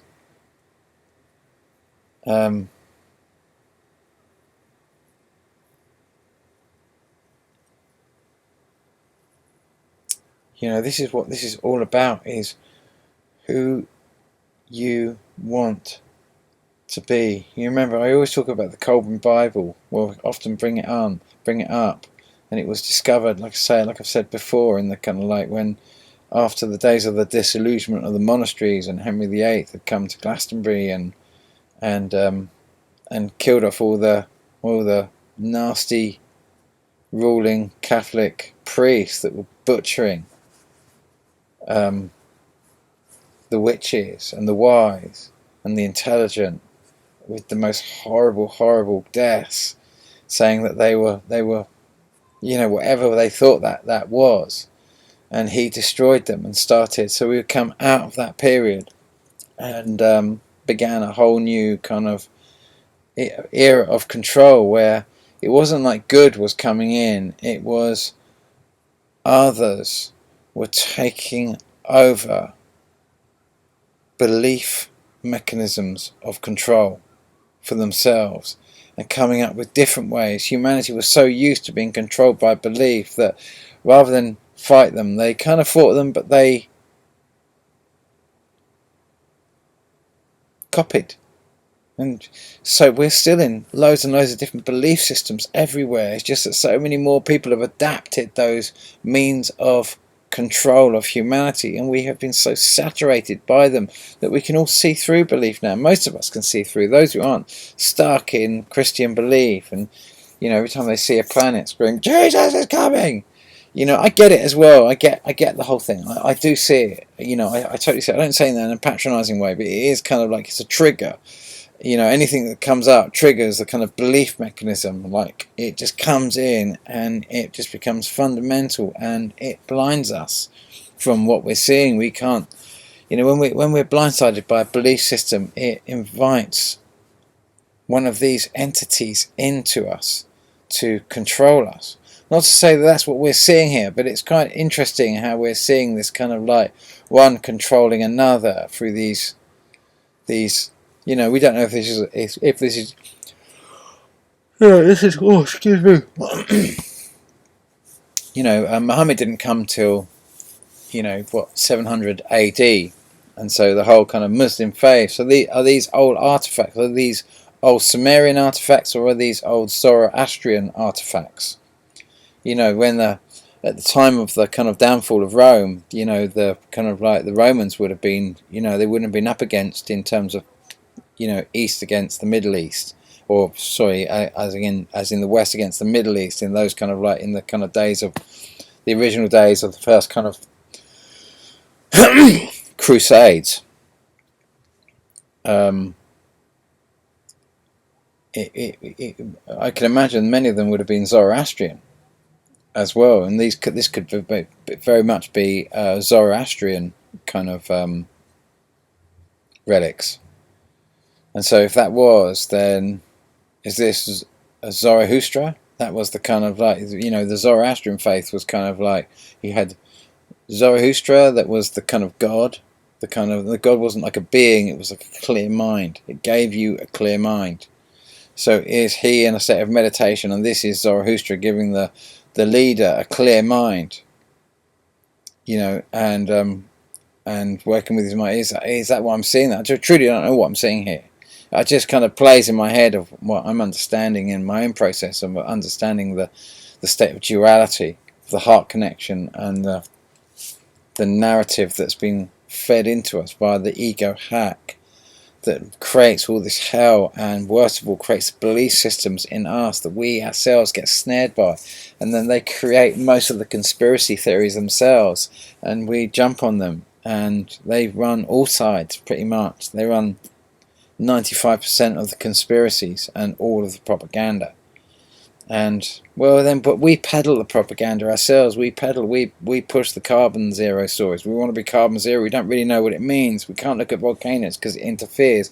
We can't look at the massive increase in volcanoes. We can't, the whole thing. We're in these situations where we can't believe. But ironically, the dark side of the, what you're trying to get, the dark side that you're trying to prevent in the Zoroastrian faith is the angura. That's the bad side that's going to pull you down and destroy your life and make you hate and be angry at people and drive you into anger. Angura and Zoroaster,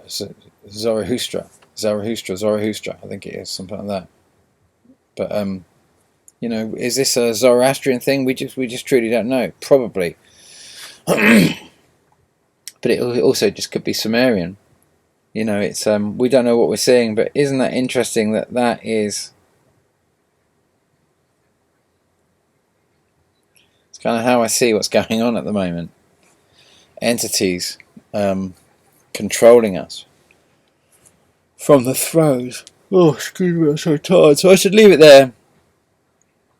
We are at that time now where they are desperately going to try and start World War III. And what you've got to try and do is decide whether or not this is your war, and decide or not whether you're going to speak against this, whether you're going to go willingly into this.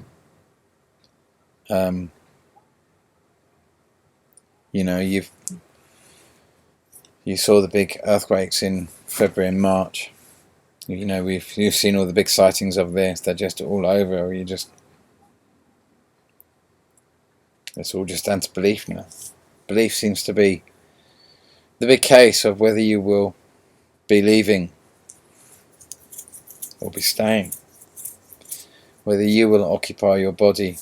Remember the Colburn Bible again. As I was talking about, the Colburn Bible discovered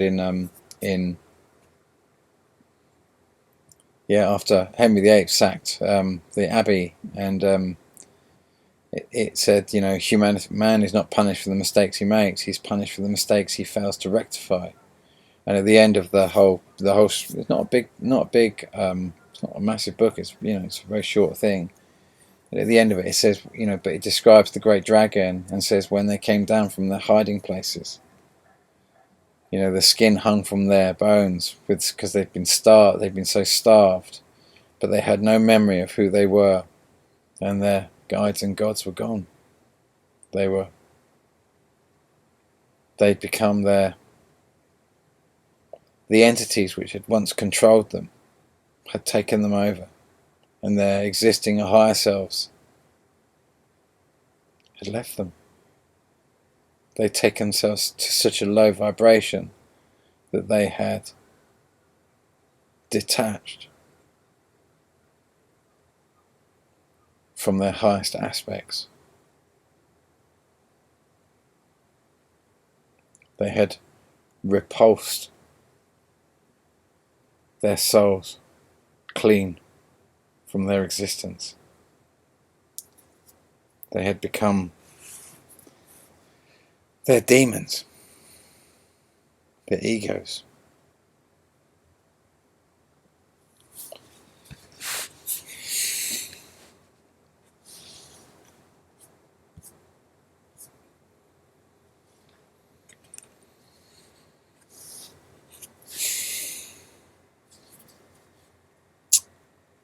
That's it.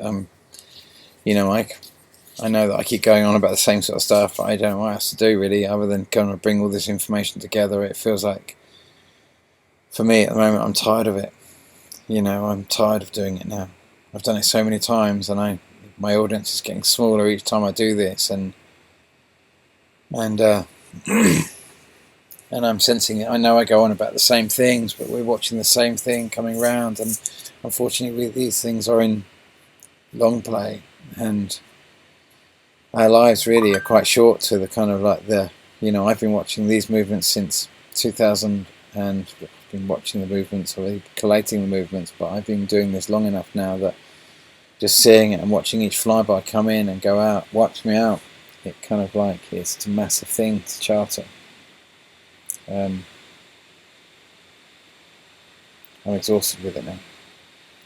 Thanks for those who, by the way, thank you for those who donated. I forgot to mention that, and I really have. I've just been But I had a few donations onto PayPal. I only saw it recently, actually. I didn't think I was going to get any. It didn't flag up on anything, but I had a few donations. I checked. Only recently I saw that I'd had a few donations come into my PayPal account, and so thank you so much for those people who donated a little bit of cash.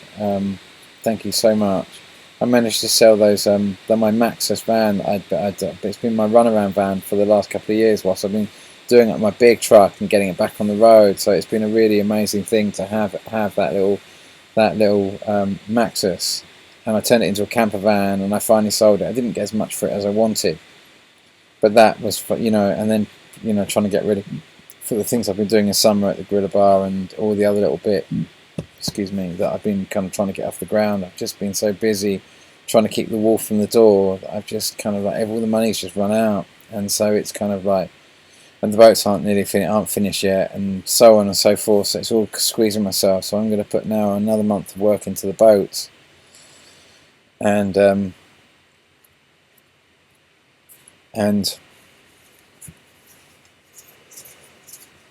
I'm thinking about selling my big truck. I don't know if anyone's interested in a big Mercedes. You've probably seen it in my last live stream. A glimpse of my. Well, that's been in a few of them. It's a much bigger truck actually. It's a big motorhome.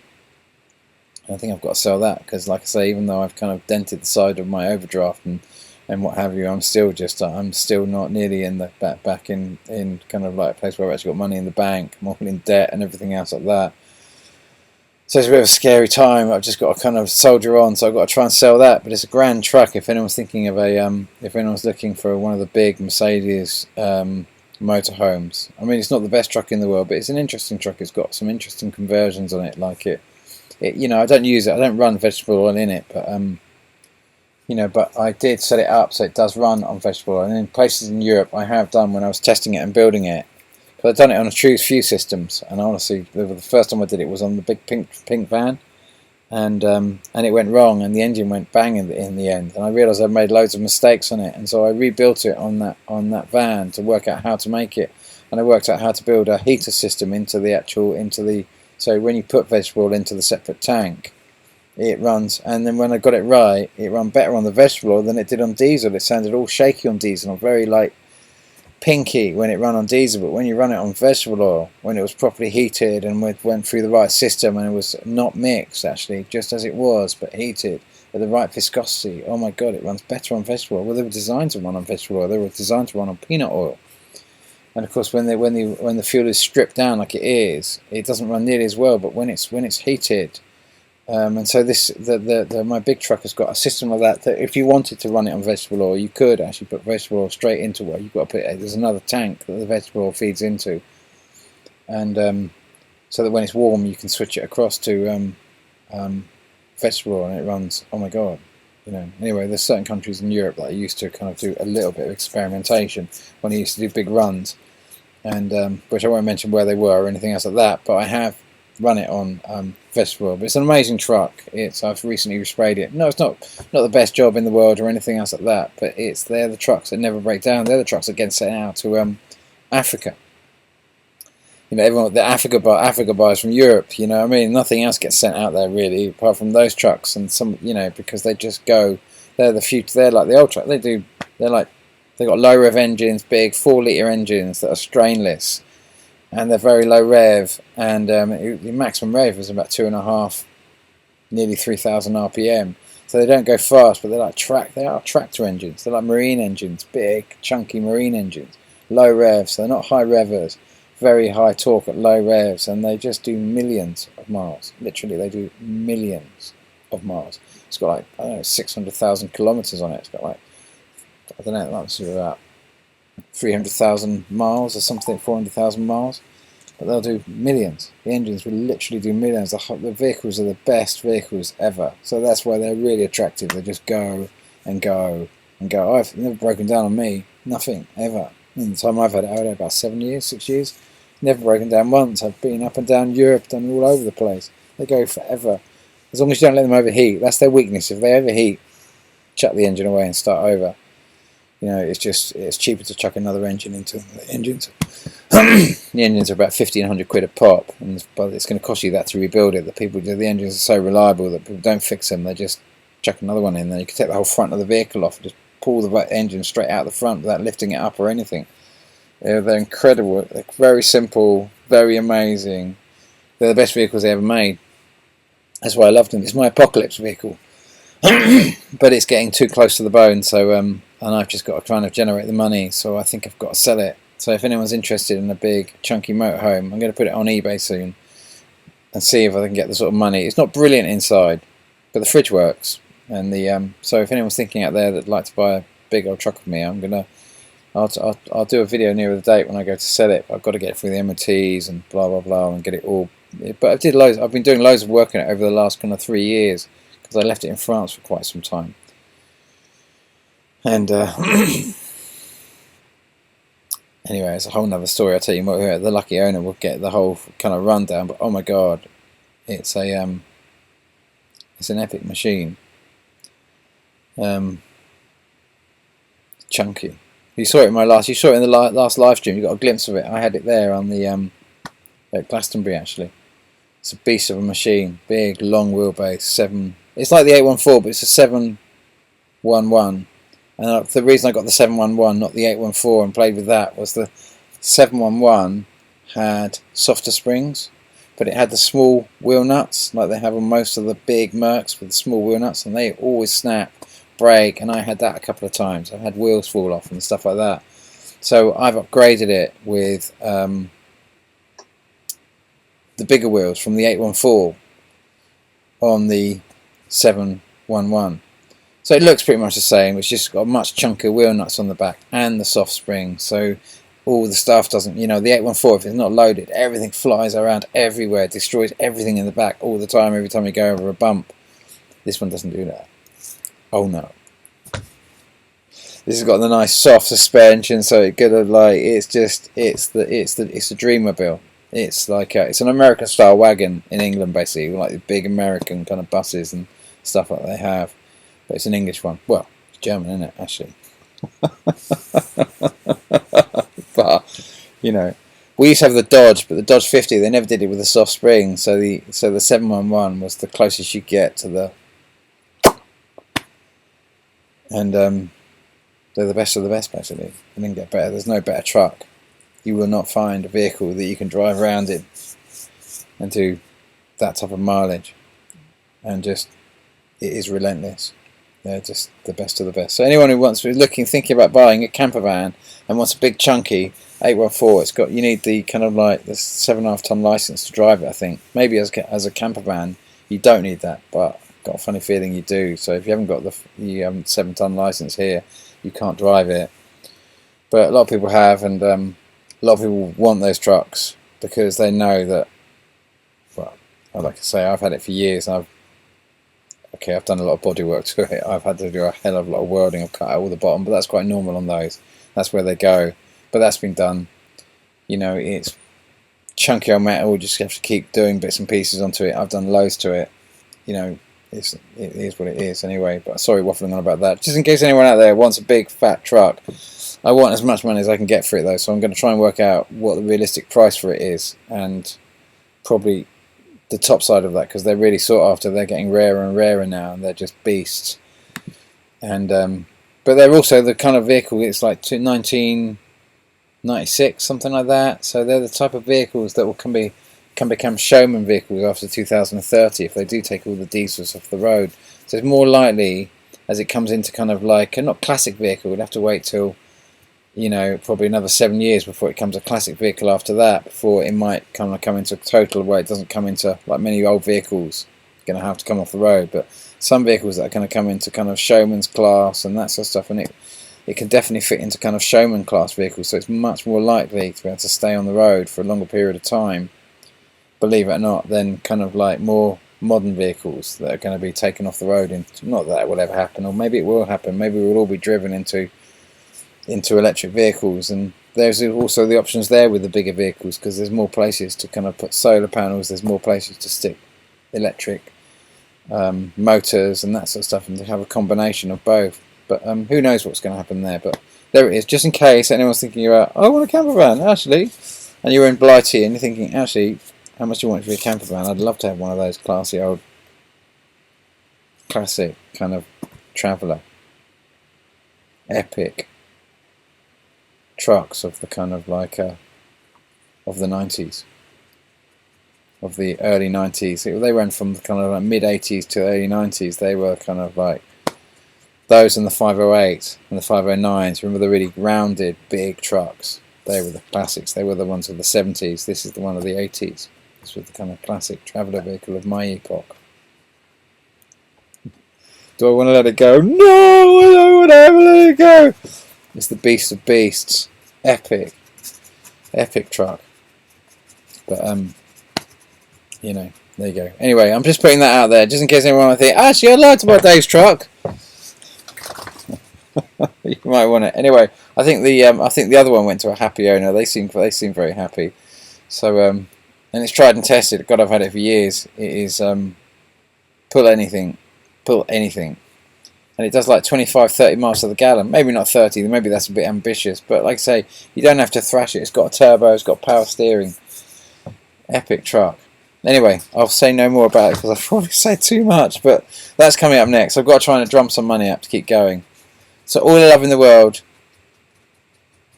Oh, I've got a high pitch screaming in my ear. You ever get that? You hear a pitch of screaming.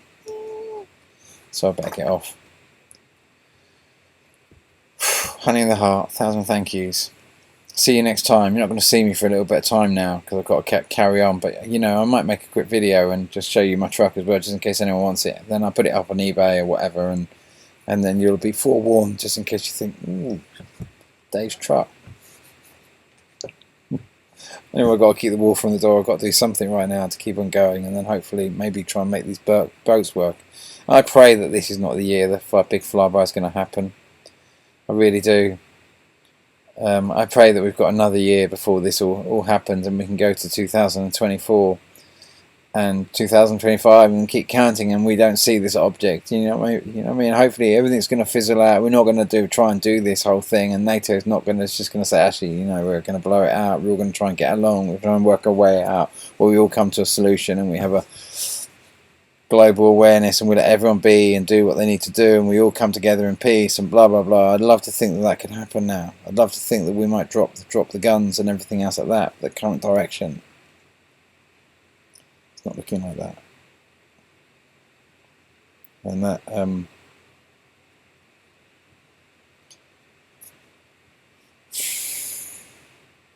you know, it's but maybe that is all happening, because I wouldn't be at all surprised if we were already meant to be at war a long time ago and they haven't been able to get that off the ground. And so maybe it is already in process, and maybe we would have already been at war and destroying ourselves way before this time without higher help and higher intervention. And maybe, you know, maybe things are going in the favour of peace, and maybe Britain's attempt. I certainly see Liz Truss desperately trying to push for NATO membership for Ukraine early at the moment. You know, we wouldn't expect any better, would we? But you know,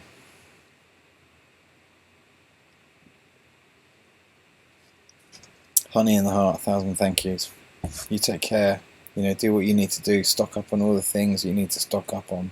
You know, I'm seeing that not many people are posting videos out there at the moment, so I'm imagining that many of you are very busy in your process of getting ready. Many of you have kind of realised that these type of channels, YouTube and that sort of stuff, and all these different things, they're being shut down for people like me, and maybe it's just my old message is pretty much the same. I know that, and I don't mean to bore you senseless with that, with this same old thing, because you must have more than understood, most of you, my timeline, and been more than worked your own maths into that, and wondering this and wondering that, and you've all got your own windows and all your own angle of inquiry in this. You've all got on your own mission. You're all serving. You're all independent gods and guides, and on your own independent missions and journey within this.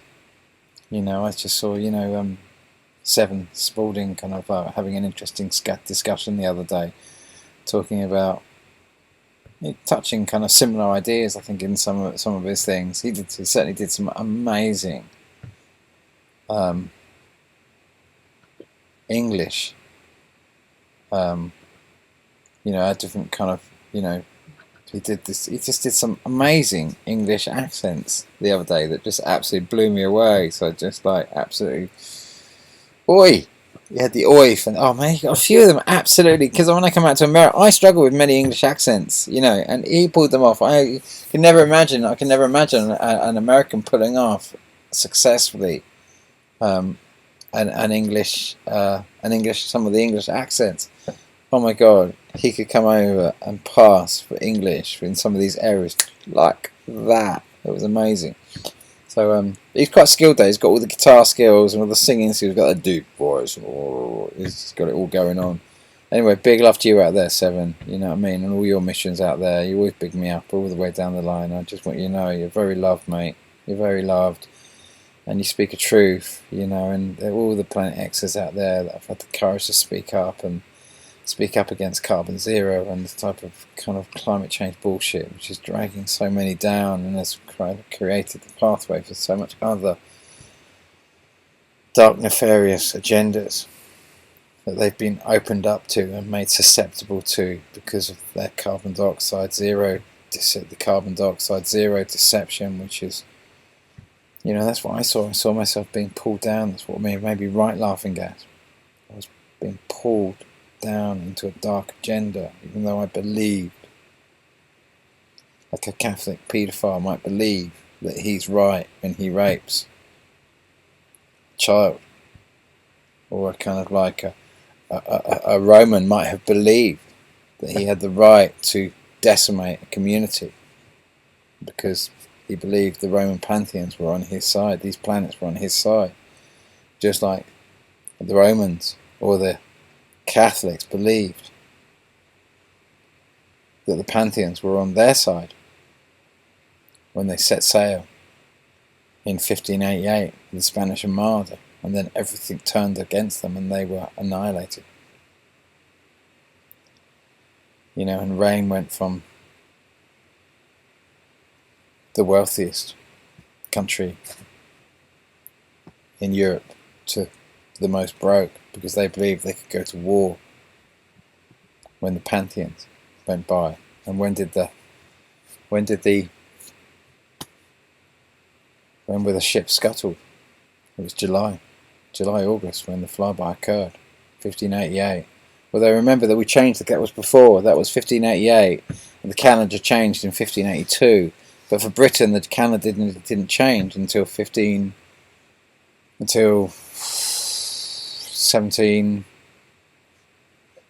So the Catholics changed it in 1581. You know, the Spanish Armada was lost in 1588. Kind of like the big flyby occurred. You know, the first. You know, the tsunami that occurred here, where I am right now, it could have been so much bigger. It could have been the mud flood and everything, because we know there was a massive tsunami here. So we've got the date of a massive tsunami that affected potentially all of this area that I'm right in, right up to Bath, and mud floods and everything else like that. And it could have been so much bigger, and that we lost our minds during that time potentially, and we all forgot, just like the Colburn Bible says, we all forgot who we were and everything else like that. We were taken over by the ego agenda, and that started over, and that patched up the story. And or maybe that whole process happened after 1859, and we patched the whole story up after 1859, and we've been living in a deception since the Carrington event. And that's where the real strong ego hack and this whole agenda is coming from there. Maybe that's where it's come from. Maybe we're not too sure where the ego's hack has come in and entered and subverted this planet and is driving into nuclear heck with this grand plan of achieving this point of this thing for this grand return of what happened in 262. You know, but we didn't change our calendar here till 1752. You know, America didn't kind of join the Catholic. America didn't go from the Julian calendar to the Gregorian calendar in 1582 for sure. They changed in 1752, something like that. We changed in 1752. The Commonwealth changed in around about 1750s, 52. So when we say that on the 20th of January, when the tsunami occurred, 20th of January again, we can make total sense of that, of how a massive tsunami would have occurred when this flyby occurred, as in, you know, it wouldn't have been an earthquake on the mid-Atlantic rift going from north to south. It would have been we know the Azores was going just before and around the same time as the tsunami, which makes total sense. So that's the volcanic range, the ridge that splits the Eurasian plate from the African plate, coming out and meeting the North Atlantic ridge going from north to south. And it's that ridge where we would have shifted. That which would have caused the tsunami. And we can see that because the Azores was going on, massive mud floods in the Azores, everything went bang, the ground shook, and this is evidence that the fault line was shifting. So if there was a massive rising up of the oceans on one side, and then suddenly it shifted and the plate shifted, that would take out, that same plate shift would take out, you know, if the Azores, if the mid-Atlantic rift, sorry, if the Eurasian plate divide and the African plate divide, between those two shifts, goes up or down either side, that's the end of Western Europe. That's the end of the east coast of America. So easy to fix this problem. So easy to fix the NATO problem. So easy. Very easy for the big gods. Like that. And that can happen around about the 20th of January. Anywhere from, you know, November, December, January. Probably from November to January for the big object. And then going out the other side, anywhere from July to September. Going out the other side. So it's going to always be, the big earthquakes and volcanoes are either going to be having there or there. You know, it's coming in or it's going out. That's it. You know, this is, there's some things are complicated about this, but some things are quite simple. And you've done the November to December, done all those, like that, seen that, done that, been there. 2016 to 2018, done that. This is all about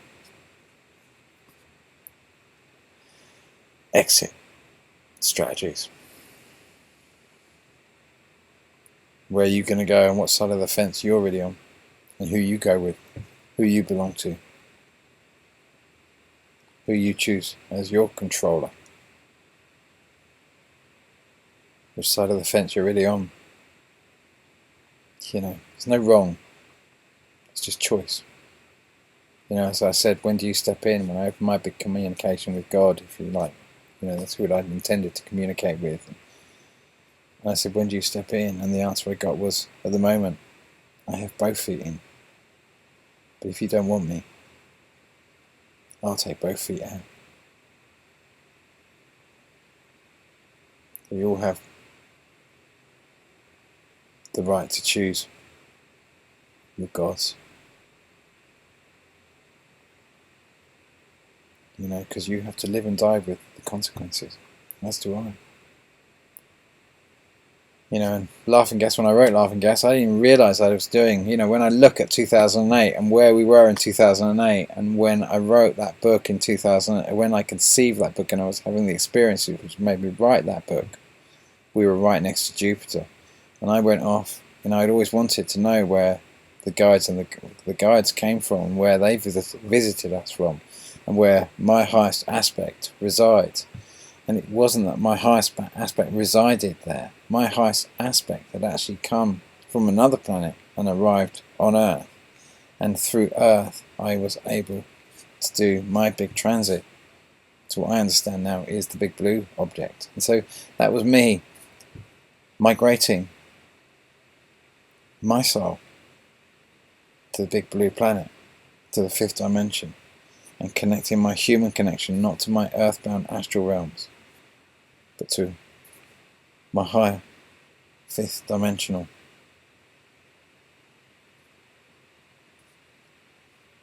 You want to call it Jupiter or whatever, to that realm. I just did a little bit of a soul migration. And many of you are about to do the same journey, and you're going to come right next to this big blue planet, and you're going to decide by your actions here, now, where you're going to go. And whether you're going to connect this body, and whether this body is going to be affiliated to that soul, or whether you're going to choose to bail out on that and just become the receptacle of your ego. It's going to be one or the other. That's all this journey is about. You're not choosing a side. You're choosing a soul.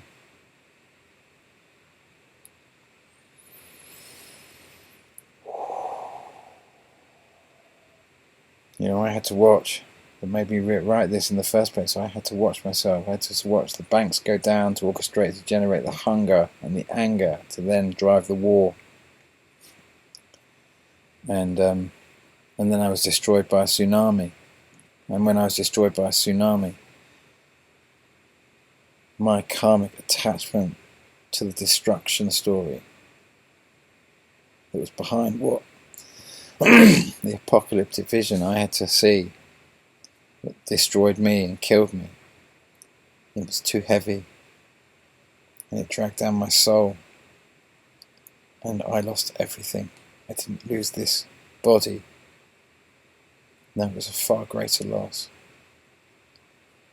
My soul lost its footing of everything it had created over thousands of years. All that I built in a high place, I could not connect to. I went down with everything else.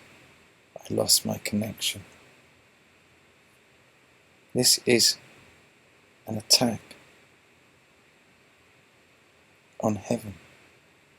This is all an attack on the fifth dimension and on your highest. Through this NATO attack and driving you into war.